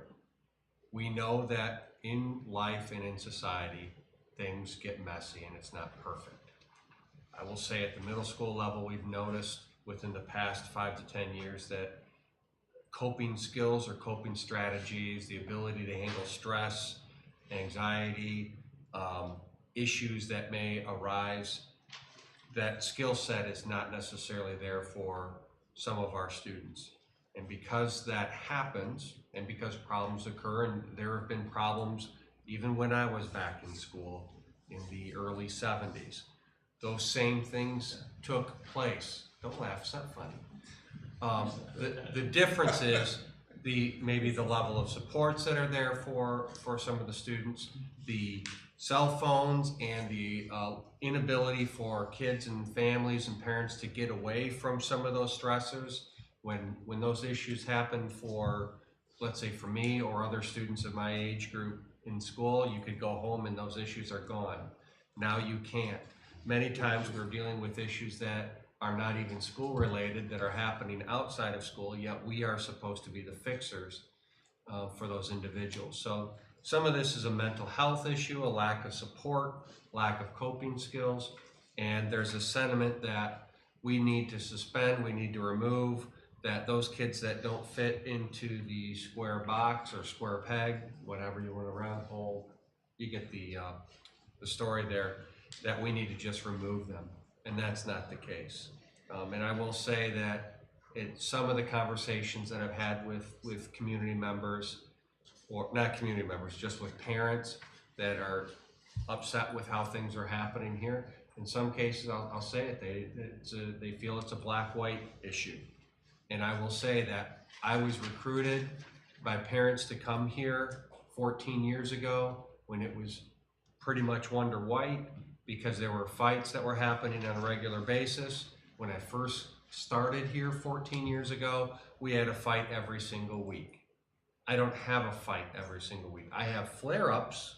Yes, we've had fights this year, but it has not been as pervasive as it was when I first started working here 14 years ago. So it is, just to recap, coping skills, too much communication, social media, and we need kids, and I think parents need some more support. I want to piggyback on that. Sorry, Paul. Paul was nice enough to raise his hand, I just jumped in. But, you know, I'm sure the board remembers last year we had a guardian come in 2 different times and address the board about concerns that her granddaughter was bullied. I'm happy to report that, you know, that guardian is actually extremely pleased with the way things are going. Her granddaughter being extremely successful at high school. But I think kind of what Dave was saying, bullying comes very emotionally charged. And I think the reason that a lot of times that word gets used is because it comes with, it's going to grab attention. And in that particular incident, the guardian that was using it had, you know, felt that her granddaughter for the last several years, ever since elementary, was not being treated fairly. And so she came to the board and she, again, used that very strong word. But the whole point, and the reason I think things were successful, is because that guardian and I were able to sit down, talk about her feelings, talk about what her granddaughter was doing, what her granddaughter could do differently. We came up with a plan to help her be safe, be productive, not put herself in situations where others could pick with her or whatever. And I think, like I said, the term bullying gets thrown out there, and if you look deeper beyond that, again, it's people asking to be heard. It's, you know, people concerned about their children. I mean, who else is the biggest advocate for a kid other than their parents and guardians? And if you don't feel you're being heard by calling and saying, hey, I noticed such and such in the classroom, if that doesn't get the attention, then what do you do to get more attention? You could use a words such as bullying, and that's gonna get attention. I mean, it's across the media, like Dave said, it's in the local level, state level, national level. That is a very emotionally charged word. And so, again, I think as administrators, our role in that is to sit down, talk with a parent, guardian, talk with a student that's experiencing those feelings, and find out, you know, what type of plan we can come up with proactively with those children and with those guardians. Yeah, I know this, you know, it says the MMS, MHS, but I wanted to talk about a little bit from the elementary perspective. Kind of piggybacking on what both of them said, you know, first of all, the word bullying, I think is way overused. Certainly there are bullies out there. I think a lot of it comes from a lack of understanding what the word bully means. And we could probably do a better job of educating our folks on what that really is. I know we really strive to do that in our school setting. I think a lot of parents think at our level when we're interacting with them that they think bully means is any kid that's mean, to be honest with you. And that's really not the case. And what's challenging is, and Dave talked about this, is how society has changed. And one of the things that the three of us were talking about just the other day is I have more issues with kids on the playground than I've ever had before. And I think the reason for that is because kids don't know how to do unstructured play. Kids are now at home, they're in front of screens, they're not going outside as much to play outside with other kids in the neighborhood. So when we get them at school and they go outside to play, they don't know how to do it. And so they don't know how to, when they get in a situation, they don't know how to control their emotions or what to do if it's, one of the things I would say, and we see this a lot too, is the only time that a lot of these kids are getting play is during their sports activities. So everything now has to be like ultra competitive for them. And they don't know how to take losing, and they don't know how to not be ultra competitive, which causes, of course, arguments and different things. And of course, again, they don't have the skills to deal with it because they're not doing it enough. There's not an adult there to supervise it when they're like there were when we were younger. And so I just throw all that out there because this is a part of kids having to work together, not just on the playground, but you know, when they're working in groups in the classroom and everything else. We are trying to help kids develop different skill sets than we've ever had to before, and it is challenging. I'm going to comment as well. Sorry, I know that I'm new to this stage, but I do have experience with the high school and now with elementary. I am going to try to critically think through this slide because the community members have this blank of what is happening at school. And they're relying upon Facebook, they're relying upon their children to fill that blank. And until we start pursuing filling that blank for them, I mean, like a man whose head is on fire pursues water. Until we fill that blank for them, they're going to fill it with what their resources say. If their resource is Facebook, if their resource is their child, we need to use this information to proactively fill that blank for them, saturate it for them, so they have nothing else. Everything else can be viewed in context as a fluke, as a rare occurrence. But until that blank is consistently filled for them, the societal shift of my child is safe at school, my child is being educated at school, my child is being challenged at school, isn't there anymore. There's a blank. And so I really think we should look at this critically to see how we can fill this blank to inform them more of the overall context of their child's experience at school. So. Thank you, Kelly. That was along the lines of what I was thinking as well, because I think what happens is kids come home. So I'm going to use an example. My daughter came home and said there was smoke in the school. And all I have to go by is what my daughter is telling me. Now I know if it was anything critical, we would have heard and things like that, but it's those types of things. There was a lockdown, there was this, there was that. An email to the parents basically takes away them trying to figure out what the version that their child hears and what they know, and they may have been, you know, on the other side of the school and they're just hearing, it's like that telephone thing, you know.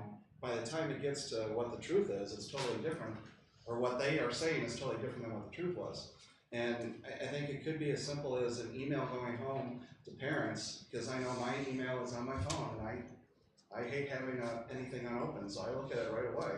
And it would be great if my daughters came home and said, oh, there was smoke, and I can say, well, yeah, there was you know, somebody burned some toast in the cafeteria, and I already know about it, and basically it's totally diffused and there's nothing to go from there.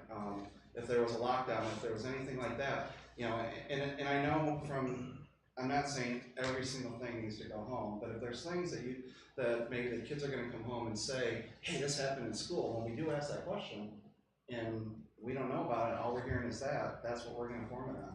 And that's where, you know, the bullying piece is part of it, and that, I agree with everything you guys said about the bullying, it's a very tough piece. But the safety piece is the other side, you know. If there are lockdowns, why are there lockdowns? And there can be, you know, could be a practice, it could be that a student, you know, there are reasons behind it. But if the parents don't hear the reasons behind it, they're left to formulate in their own minds what it was. And I think proactive, we can try to get the word out.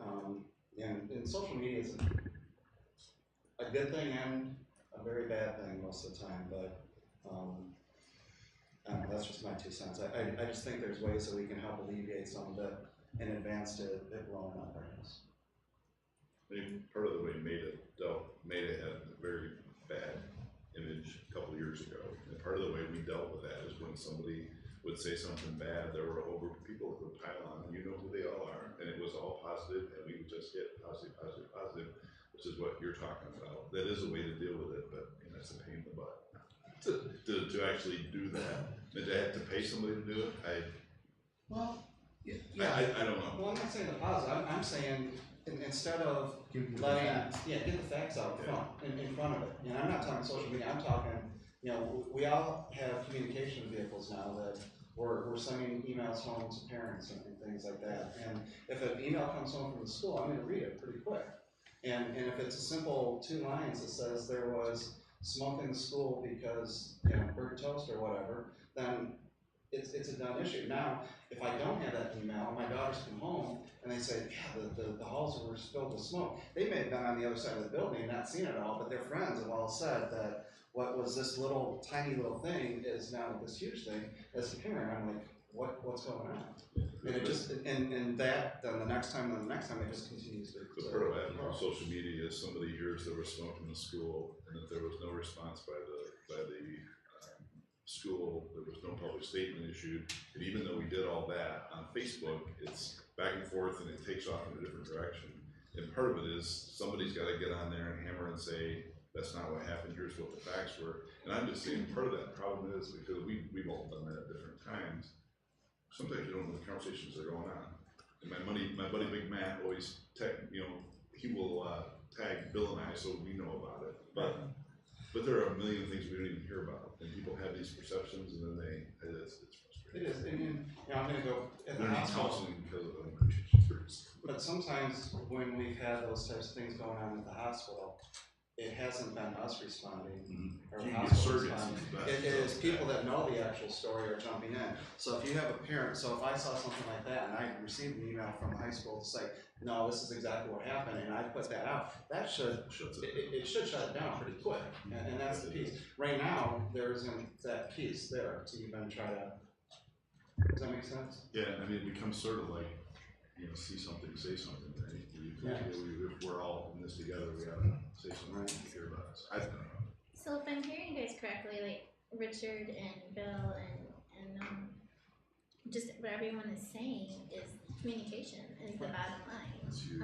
You know, and it's no different than the honest testimony given by the 3 teachers who are doing the program of the Hawk's Nest. You know, they're sending daily communication home, and they were very honest. It might have been a good day, it might have been a not so good day, but they're communicating that with the parents so that the parents know too. So when their child comes home and says, I didn't get to go to my out class today, there's a reason behind it. They're communicating what came behind that decision. It's not just because, oh, we don't like you or because this or that. Like there's that honest communication going home to parents. And if I understand what you guys are all saying, that's why, you know, we just have to communicate better, you know, clearly in good and in bad situations so that it doesn't look like we're hiding anything, it's all transparent, it's all out there and putting out the facts so that no one's guessing, there's not the rumors on Facebook. Here's the clear, concise details, good, bad, and ugly. It's the same challenge we've had for the last 10 or 15 years, or 20 years, 30 years in this district. really liked how Mr. Turner, addressed things. I felt like a lot of this stuff, they talked about, well, nothing's being done about it, and I felt like that first semester of the collaboration and anticipation stuff was kind of rough, but at least I knew that people were aware, and also the good, the bad, the ugly, and then what you were doing about it. So it wasn't just we have a problem and we're just like sitting and doing the same thing, we're doing this and this and this, and then we would get updates about the progress to say, hey, this is better, there's fewer fights, there's people getting to their class on time and not as many tardies, but you can see what they're doing. When I hear that we have PBIS, especially if I'm a parent that doesn't really know PBIS, that means nothing to me. You say, well, we have this PBIS program, so what is that? I would need something concrete to say, well, this is what we're doing to change this behavior instead of sort of a philosophy of how we're doing it. And it's very nice of you to say that you had all these fights 14 years ago, because we do hear in our community that, like, I hear people saying, well, we never dealt with defiant kids before, we never had fights. They make it sound like They're just created.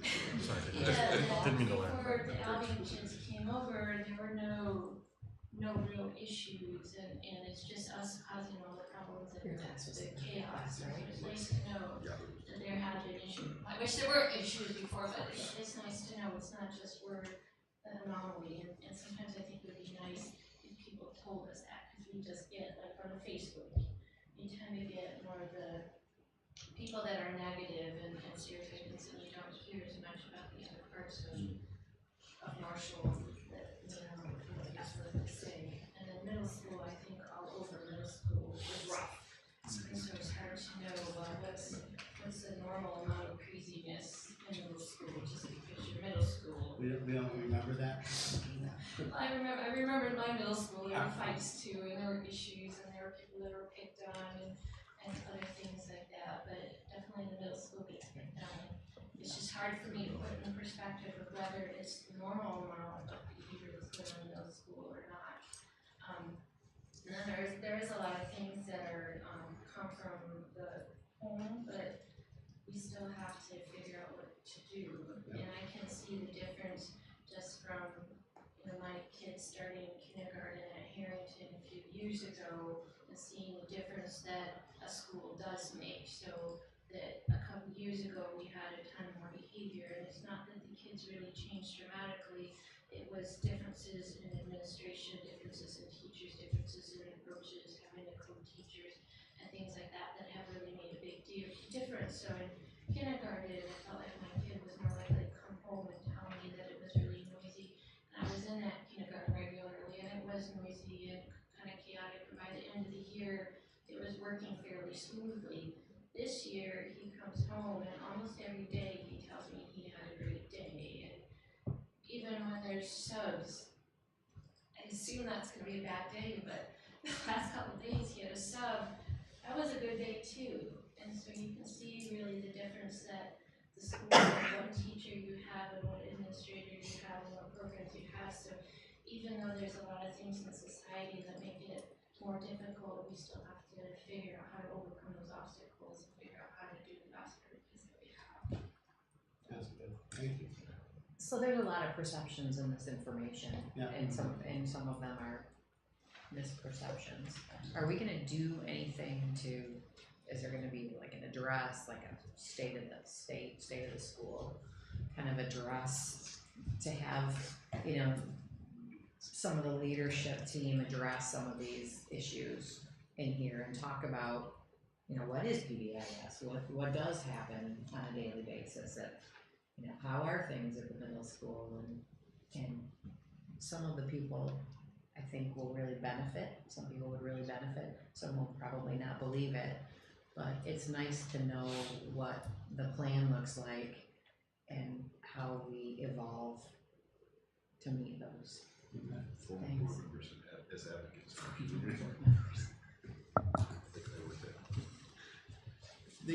For the sake of time, the next one, concerns of teachers have lost control or at risk of and lose let's see, losing morale. Administrators, is this like does this surprise you? Is there truth running through that comment? How do you gauge this? I mean, you get the feeling like teachers have lost control, or you think things are stabilized, or what's your experience? Last year, definitely at the middle school, there was something as simple as, hey, I want you to go to class. And we had students that are like, yeah, whatever. So there was at least at the middle school, a definite feeling that my presence, my status as an adult, as an educator, didn't matter who I was talking to. The kids would just kind of do what they wanted to do when they wanted to do it. So yes, at the middle school, that there's some truth to that. This year, not so much. I think we've made some nice enhancements and adjustments to adding Hawk's Nest, although we're not necessarily calling it that. That has made a difference with what's happening out in the general population. Interesting enough, I just had a phone call from a teacher after school. There happened to be a couple of students that were here for some detentions, and a kid was walking around the building, 8th grade teacher talking to a couple of 6th grade students, and the students didn't know the teacher. The teacher says, hey, I need you to leave. And it was like, this isn't working. Hello, mic on. And the kids just kind of ignored the teacher. However, another teacher did show up that did know the students, and they were able to move on. So there is a little bit of a cultural shift. We were talking about this today, that when we were younger, any adult would ask us anything. We were out in the community, didn't matter where we were, at a store, at a restaurant, grocery store, and an adult says, hey, I need you to do this. You kind of, okay, I'll do that.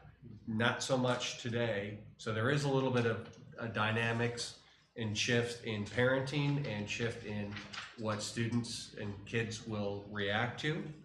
So yes, we still have some issue with staff feeling a little bit of like, it doesn't matter what I do, I don't have a total control, and that is a shift in a society, but it is better, definitely better than what we were dealing with last year.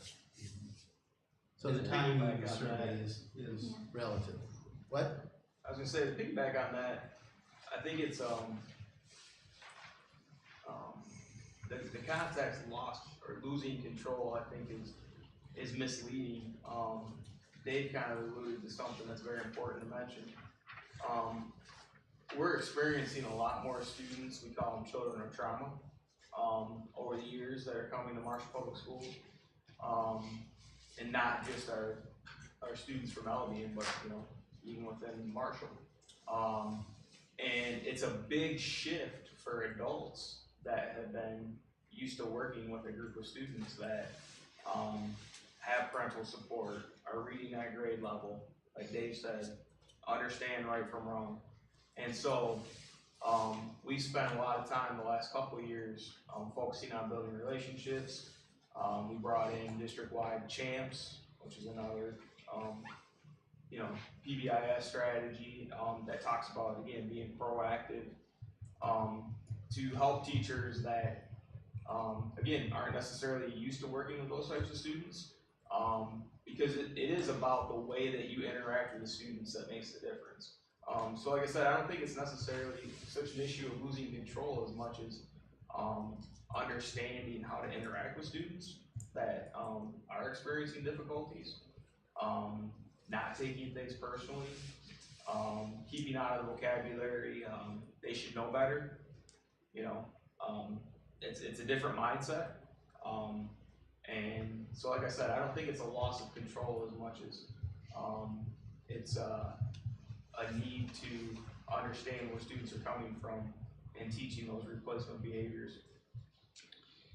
So I'm going to take this one and the next one. The next one is also the administration's desire to paint Albion annexation as positive diversity stories, permitting bad behavior to get swept under the rug and creating two sets of rules. The gist of that one and this one here, the first one, associates children from Albion and our change in discipline and not holding kids accountable. And, you know, in my view, it's kind of like the same comment that was made when we did the annexation, the forums before the annexation. That young lady got up in our auditorium at the middle school and said, "What are you going to do for me? I have a 4.2 grade point average, or I have an ACT at 28. What are you going to do for me when I come over here to Marshall?" When the guy said, "Our test score is going to go down." You know, it's the same concept to me that we're changing, somehow we're changing the way we approach discipline because we have, you know, children of color and different kids from trauma and things like that are rising. It's not because of the annexation, it's the way this is going. You talk to any district now, in elementary we have kids that are just melting down in our buildings because it's safe for them to melt down in our buildings. They come in and they bring things in from the community, from their homes or whatever, and they have to, I mean, Mondays are tough in our hallways and classrooms because they just spent 3 nights away from us. And Fridays are tough at times because kids don't want to get on the bus to go home. I mean, that's all over. That's not any one particular community. So, and at the same time, we have a confluence of stuff where we have, you can't suspend, you can't expel. The state's telling us we have to do restorative practices and restorative justice, and the Civil Rights Commission is saying we can't put kids out of school. And even in the survey responses, you see that, well, they're only doing this to keep their stats down on discipline so that they don't get in trouble with the civil rights. But, you know,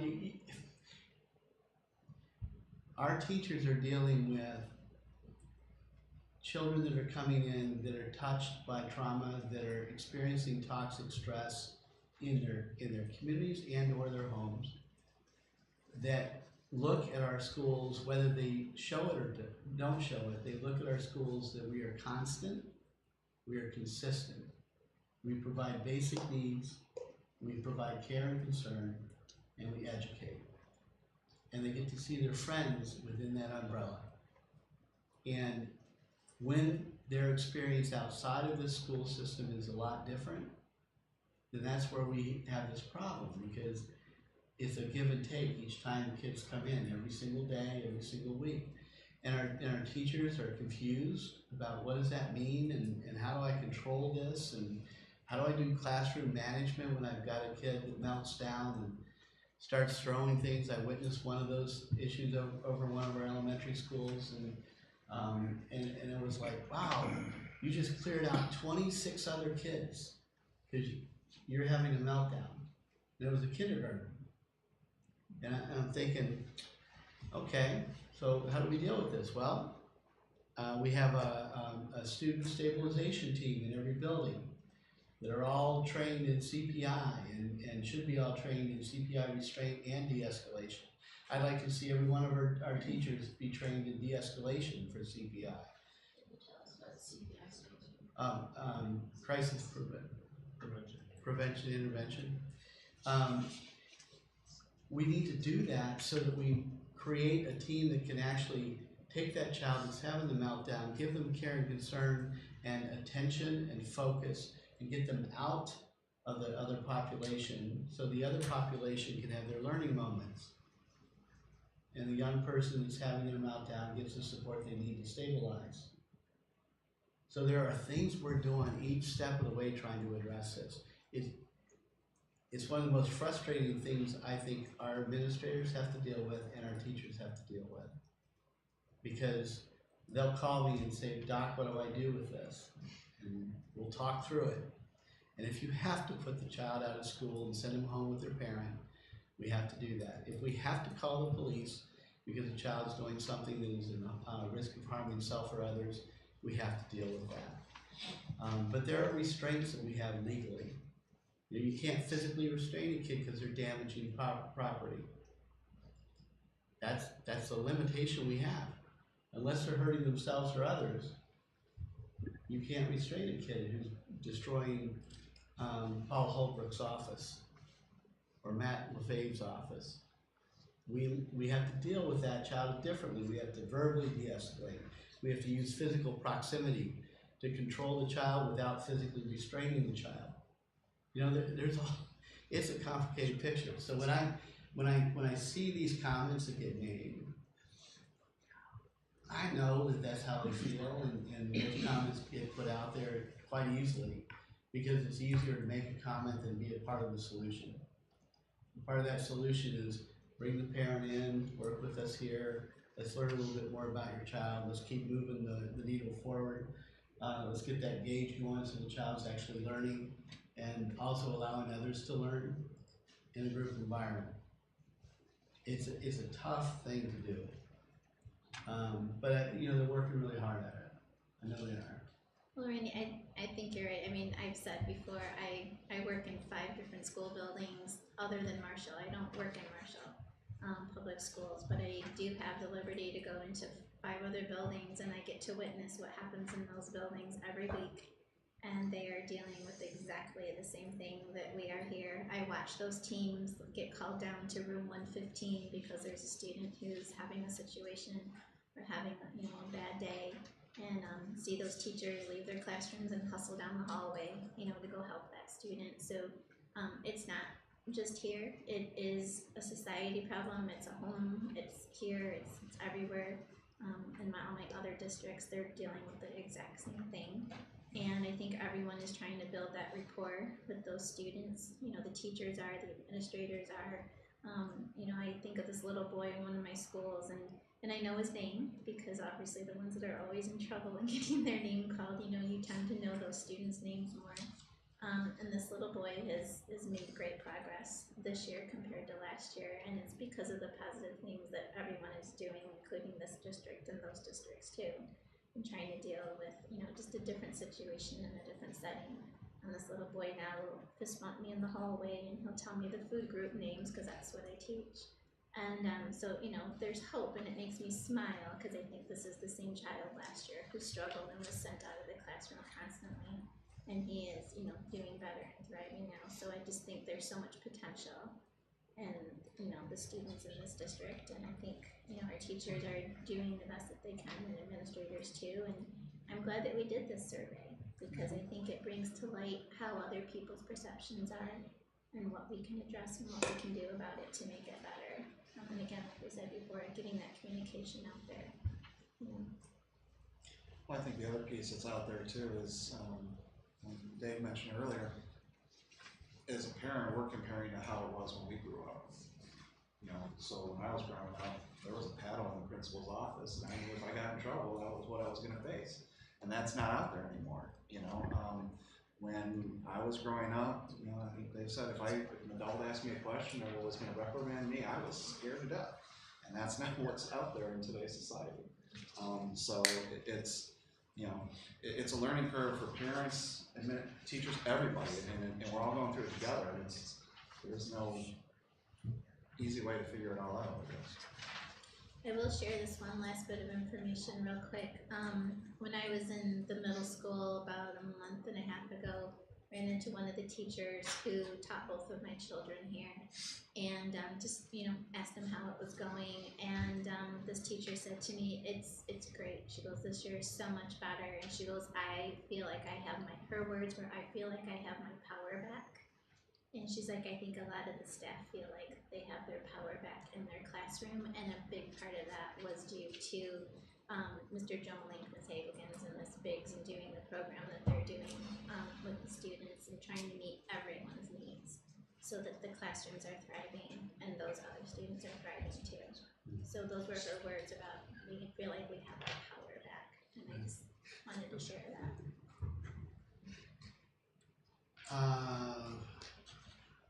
All right.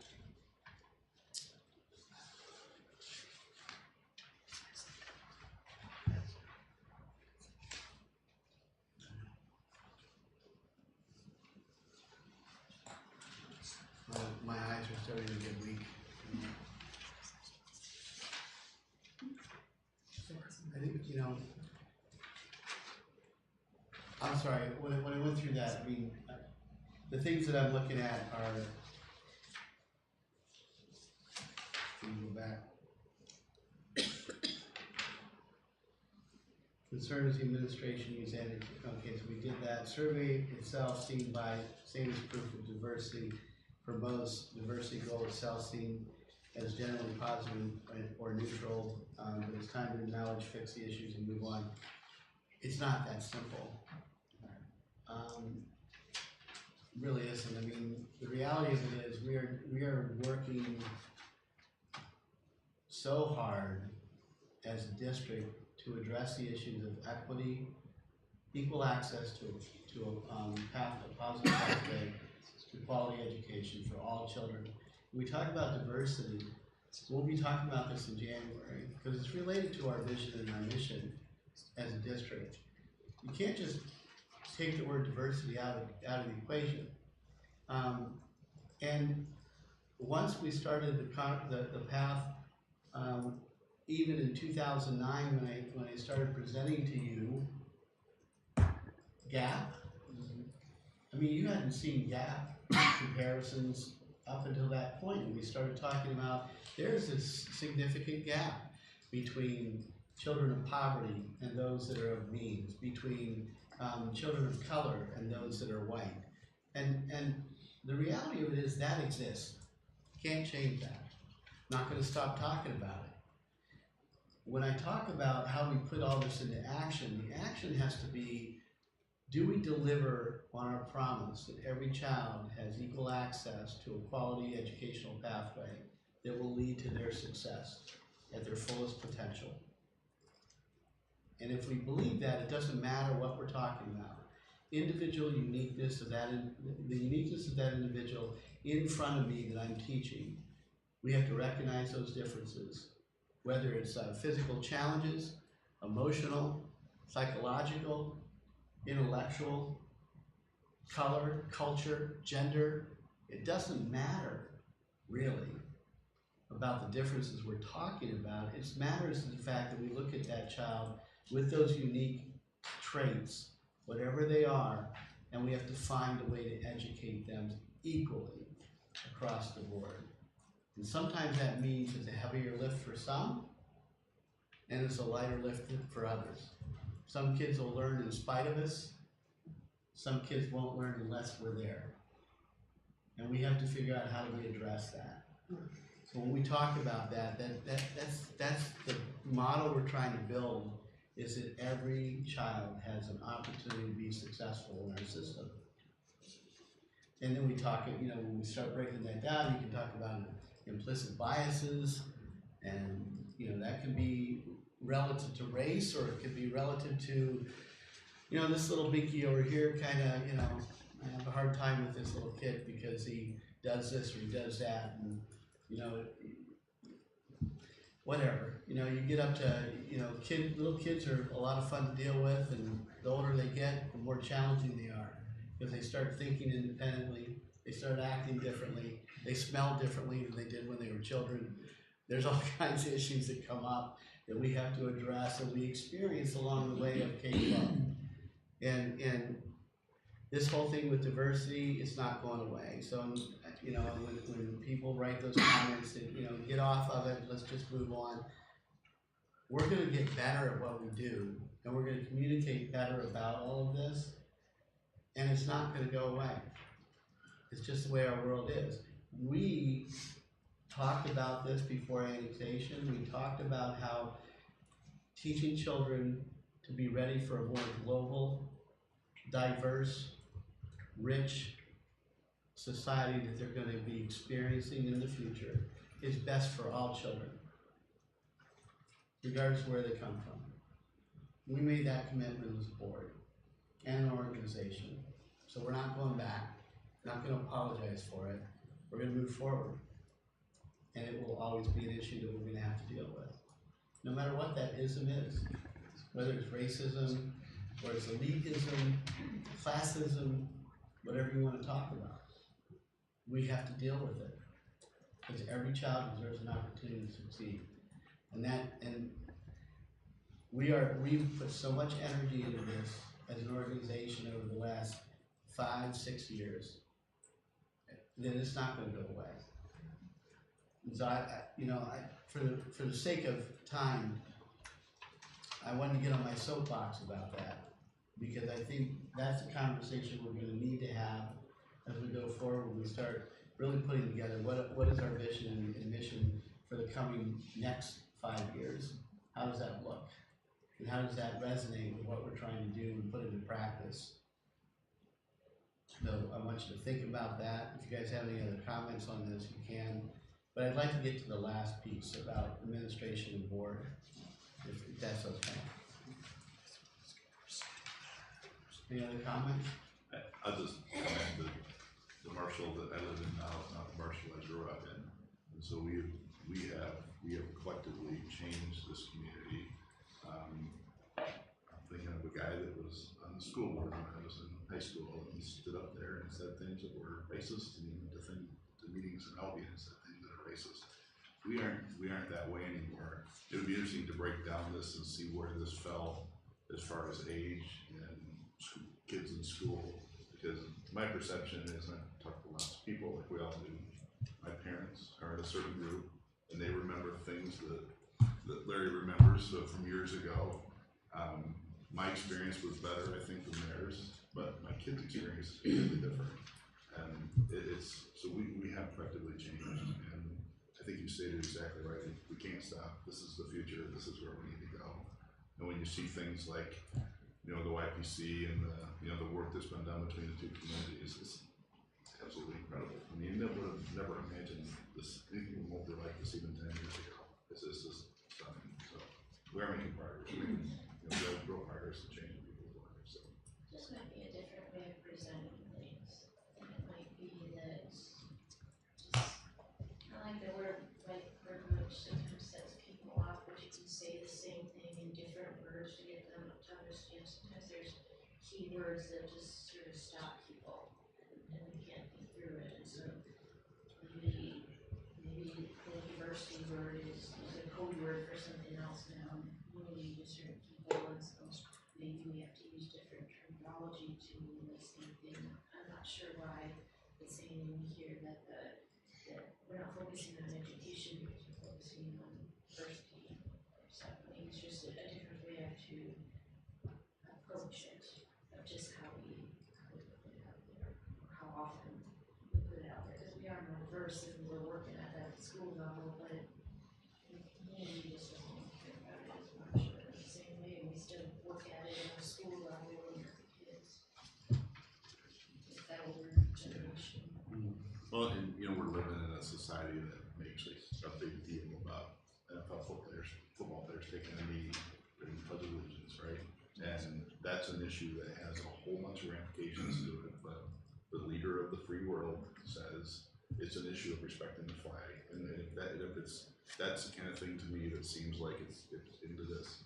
Let's get through it.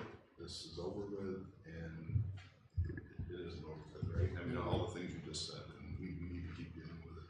I like the direction we're going. I understand that people won't trust organizations that have this as a flag that they're moving forward with. There will be people that understand, get it, or experience it and go, yeah, okay, yeah. Not perfect, but moving forward. There's always going to be folks that don't trust. And we have to recognize that, and we have to realize that we're going to have to work with that. And quite frankly, the words are words, action is action. And if we have a system that's working, that we get great outcomes from, no matter what the child shows up with, they're going to find success in our school system. I think that pretty well demonstrates where we're at with it. And we're going to have to make sure that our system's doing that, and that's a high bar to hit.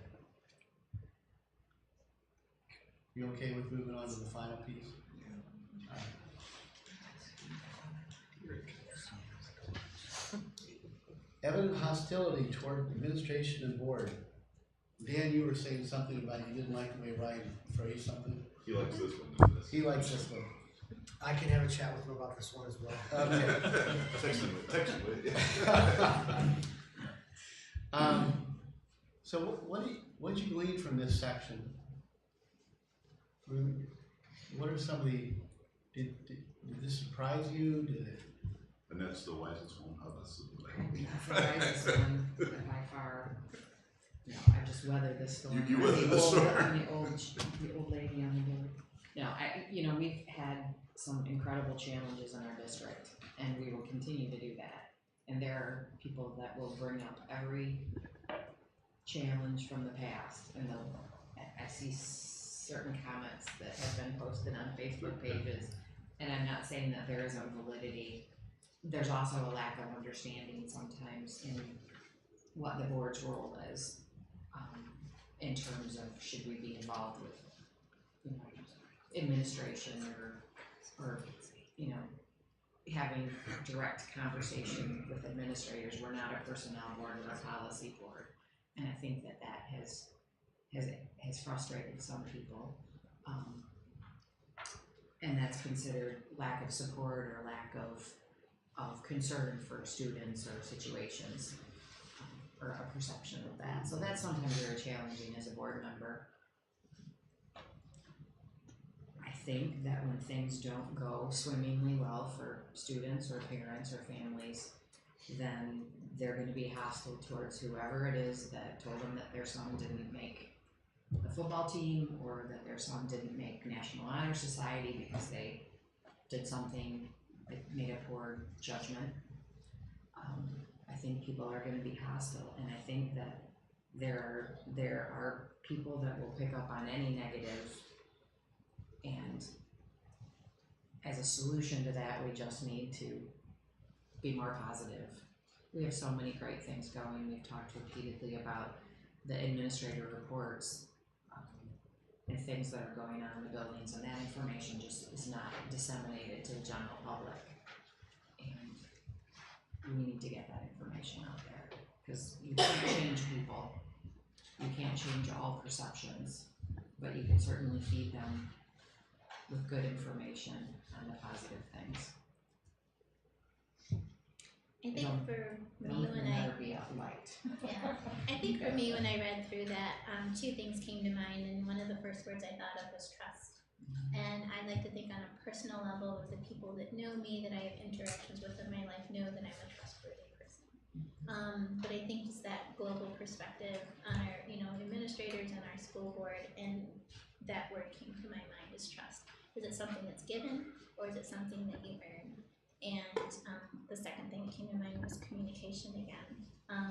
Back when I joined the school board, and I'll say it every single year that I'm privileged to be able to sit up here with everyone who's here in this room, is that we need to communicate better. I said it 5 years ago, and I'll continue saying it now, and I'm so glad we're going to be working towards improving that, because we are forced to read those board reports every month when we get those from the administrators, and it's packed full of information. If you're to document every good thing that goes on in this district every day, that list would be huge, and it would be a mile long. But it is the negative things that always get the press. And so, trust is a big one, and communication. Those are the two things that I walked away after reading that. And that, we have to earn that trust, and we have to communicate it to everyone that's in this district.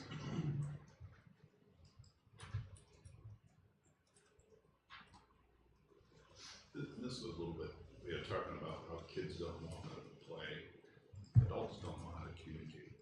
And so they do it by taking jabs at people on social media. People don't write letters to the editor anymore, so when you think about what you would have had to do 20 years ago to raise an issue, you gotta go write a letter, you gotta send it to Jen Hender, it's gotta be approved, then it goes in the paper. Now you get to reach out to Bill Smith to say, why did this happen to my child? And Bill's answer is, as all of our answers are, is we defer to the superintendent and the principals to make decisions. We don't get involved with those things. And that doesn't answer the question. And they get upset. And I can tell you that those people then show up in negative Facebook posts until the end of freaking time. And you can from other states or other countries. Where it doesn't matter where they went, right? And you can almost time when they're going to chime in on stuff. And here comes the next comment. I'd say, again, I don't know how to deal with it other than just keep being positive, but it's just something that never existed before. And you get people that there are some public officials that have tried really hard to manage that, and some are better than others. The best is the President of the United States, right? And he very actively uses Twitter to communicate with his people. But I don't know exactly what the answer is.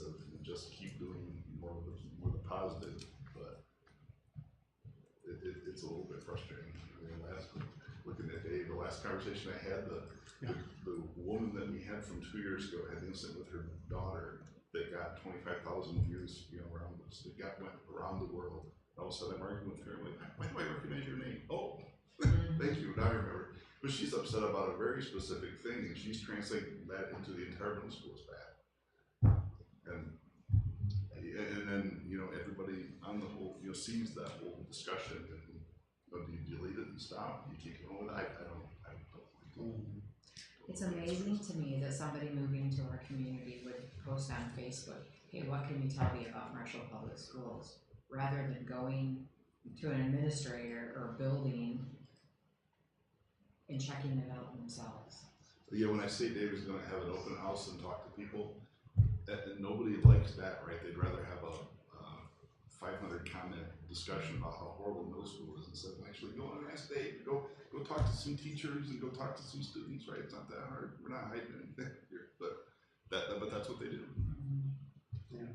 And then those 5 people chime in, right? So. Well, Annette, I'm really pleased that you brought up the piece about board governance and the difference between the two versus personnel or administrative board and a policy board. Because quite frankly, I didn't put the two of those together that quickly. I was still stuck in the minutia of some of the comments. What you do as a board is really amazing because it's really we'll be doing board appreciation next month, but it is really, I always say this, you don't get enough accolade for the work that you do, and it's tough work, and you have to be thick-skinned about it, and you got to keep focused on the prize, which is how are we moving kids through the process and making them successful, helping them be successful, and it's not easy because we can always take pot shots. Some of the pot shots make sense. Sometimes we hear it, and we go, oh yeah, missed that one. Gotta do something different about that. And sometimes the structure of our meetings don't allow us to do that. When we have like public comments from people that come in and they're really upset or something like that. At times we need to do some acknowledgement that, yeah, you're right. That's something we need to look at. And sometimes the mechanics of our meetings don't allow that to occur right there at the time. I mean, how many times have you watched me sit there and take really copious notes during public comment and pay attention to what's being said, but I can't give feedback to it.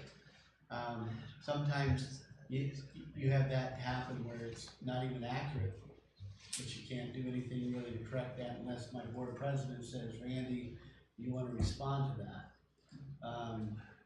So it's a tough situation to clear up when there's misunderstandings or misperceptions, but the reality of it is there's emotion behind whatever they're saying, and we have to acknowledge that there's an issue there, and we have to figure out a way to resolve it. Normally it's going back to the principal, going back to the teacher, and with the superintendent doing his investigation, and making sure that I'm helping facilitate. But the reality is we don't resolve anything right here and now in this board meeting. As far as parents coming up or people coming up with public opinion, we have to hear it, and then we have to go back and do the work, and then we have to come back and close the loop. Maybe that's some of the communication issues that we also have to think about is how do we come back and close the loop publicly? So if there's an issue here, said publicly, how do we close the loop over here when it's been resolved? I think it's, one of the pieces that I learned very early being on the board is, as a board member, it's not my job to run the SCOT if there was an issue that I heard about in the high school from a parent. My job is to say, if you follow the right process, and making sure So maybe some of the education is also making sure parents understand what the process is. You know, if they're struggling with a teacher, make sure you have that conversation with the teacher. If you don't feel it was properly resolved, then it's to go to the administrator. And then the next piece would be the superintendent. And really the board is the last vehicle. If they feel that through all those other pieces that their voice wasn't heard or they were not things were not satisfactorily resolved. That's really what it is. So many times we're friends with people and they just think that as a board member, one, we should know everything that's going on in the schools, and two, that we should be able to fix anything they feel is wrong with the schools, and that's not what our role is.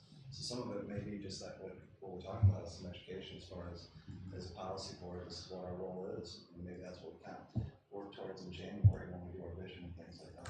Okay. Got that down.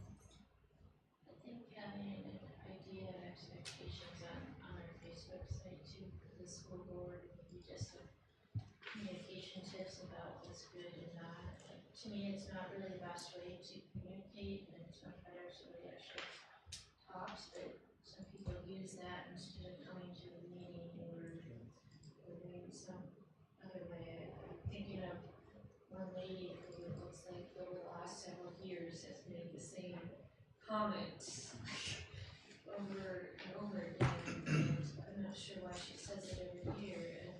And when I ask, did you talk to the principal, or these people are good people to talk to, she never really wrote back or said anything or acknowledged anything about any attempt. It sounds like that she doesn't really want to go through the appropriate channels. She just wants to go to a board member, and the board member solve things without approaching the teachers at her school or the principal. It's not really appropriate, but just a way to get people, or if that should be something that we just forward on to the principal or the teacher at the appropriate school and just say, hey, this person brought this up, address it. If it is a way maybe to encourage that communication, that person is not taking, I don't know, maybe they're intimidated, maybe they are an anxious person, and social interaction maybe is difficult, and so on Facebook, maybe that's their only way. I don't know this person to know why, and that's all they're doing, and not really pursuing anything in another manner. And since there's multiple people on there, I think sometimes it's easy to just not address something because maybe somebody else will address it, or you don't know about it. Maybe some of those things get left there, and we should just say, thanks for letting us know. I think in January, Ryan Trader will be here, and they've really gotten to the point of specializing in social media and the right way to go about doing things. I think he's going to be a great one to really pick his brain as far as some of the pieces you're talking about. How do we handle it? How do we make sure we're addressing it appropriately and things like that? So I think that'll be a good time in January. He's taken over the Marshall School Board page has been changed to Marshall Public Schools. And I haven't done anything on that in a while, so Ryan's running that at this point. Not a lot of current candidates. Well, one of the things that, there's a couple things out of this process that we'll be focusing on. Communication obviously is one. Finding ways to educate our constituents, and internal and external, about what our model looks like, what we're trying to demonstrate, what we're trying to put into action. Get more robust information out there about that will be good. Using a plan, a communication plan for Bluefish and the work that they're going to be doing with us in regards to addressing those things, getting those things out there, making sure that the principal reports, that information's out there in a timely manner, and not just in a reactionary way, but in a proactive way. So there's a lot of work to be done, both with my office, the administration, at each of the building levels, as well as the board. And so we'll put together something about that. We'll be talking about some of those changes, but you got to ask the questions and start the process. That's fantastic. And we'll be doing this again, at the end of the year, and getting that feedback, or we'll be looking at what the building surveys come back and tell us, because that's going to be on a consistent basis. So, when we, talk about the social media stuff, are we also gonna just come back and talk about what you guys have done to work on communication, so we know Yep. like what the plan is, it's not just. I'll give you some strategies that we're doing, and you'll see where we're going with that model. I think that's the biggest thing, like, when putting a lot of these things together, a lot of it is communication and transparency and letting people know what's going on so that they don't have to fill in the blanks, and just communicating helps with that relationship. Because at the high school, I didn't know who some of my kids' teachers were until parent-teacher conferences. I had to ask them and tell them where to go, because high schoolers just don't go tell their mom very much about what's going on at high school fight. You know, so if we send me a note once, I would have like known what their name was and attached it with somebody, and then if I had some question, then we would already have that contact and they would just send them a note back. Anything else? I just want to thank you guys all for being here. I know it went on longer, but I think it's been a great dialogue, and we appreciate everything you guys do every day. So thank you very much. Yeah, we get our 2 new board members. So they're already thinking about what they're going to do, I can tell.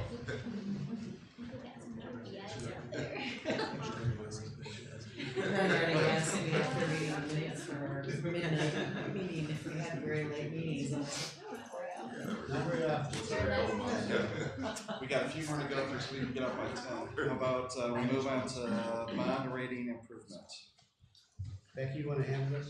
Well, we had good news, and I'll make it short and sweet for the sake of time. I won't read my 3-page report for Joint Standards and Poor on our bond rating. Better, I don't get that. But the district's bond rating went from an A- to an A, which is great. In the world of bond ratings and districts getting increases in bond ratings, it's not really heard of.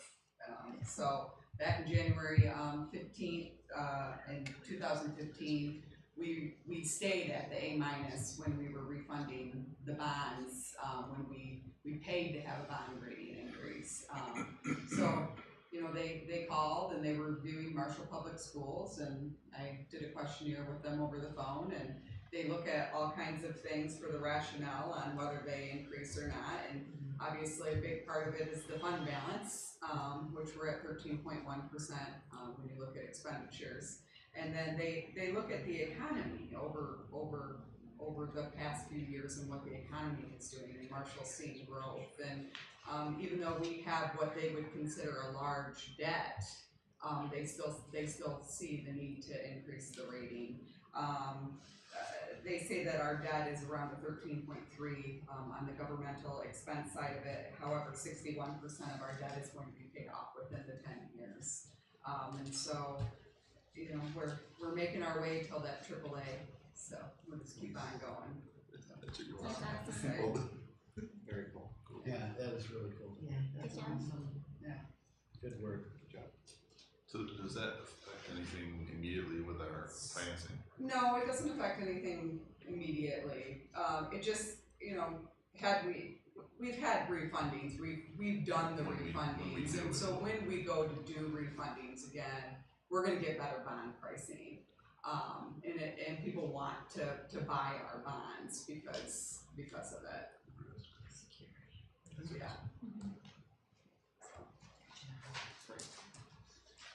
We'll move on to action item curriculum and instruction approved K-12 CI curriculum proposal. Background. Please. At the board combined work business session on November 12, 2018, the board discussed recommendations from the curriculum director to adopt new K-12 curriculum, specifically Unique Learning Systems, ULS, as proposed by special education teachers for CI students. The Curriculum Council joins the curriculum director in recommending the proposed curriculum. The curriculum has been available for the public to review since November 12th to provide an opportunity to receive public input. The curriculum is now being presented to the board for action. It is a recommendation of the superintendent the action item curriculum and instruction be approved as presented. Support. Discussion. Do we know if anyone actually went in to review the materials? Did anybody come in and review curriculum? Don't know. After speaking with a parent who has an autistic child and quite lengthy, we talked for quite a long time and about the lack of materials that's available, especially for the younger students. So I'd be all in favor of providing a curriculum for them to use, and such little cost as well. Yeah. I mean, it's so small. That's all on the same page. Anything else? Start with Karen. Yes. Yes. Yes. Yes. Yes. Yes. Move on to action item financial resolution for the collection of summer taxes. All right, background.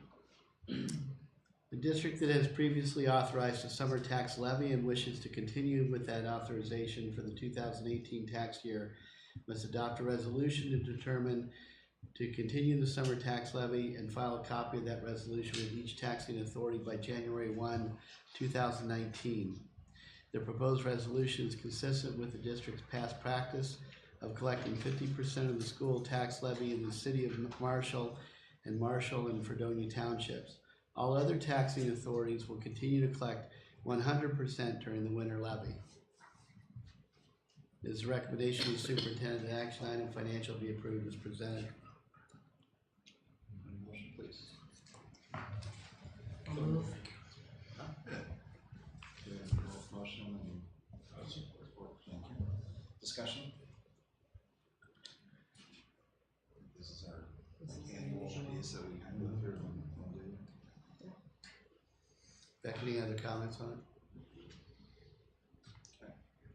Start with Lisa. Yes. Yes. Yes. Yes. Yes. Okay. Public comments. Seeing none, we'll move on to board member comments for which no action will be taken at this meeting, or may be taken at this meeting. Drive carefully and good night. I love it. Hit the gavel. Thank you all. Thank you. Hit the gavel. There it is.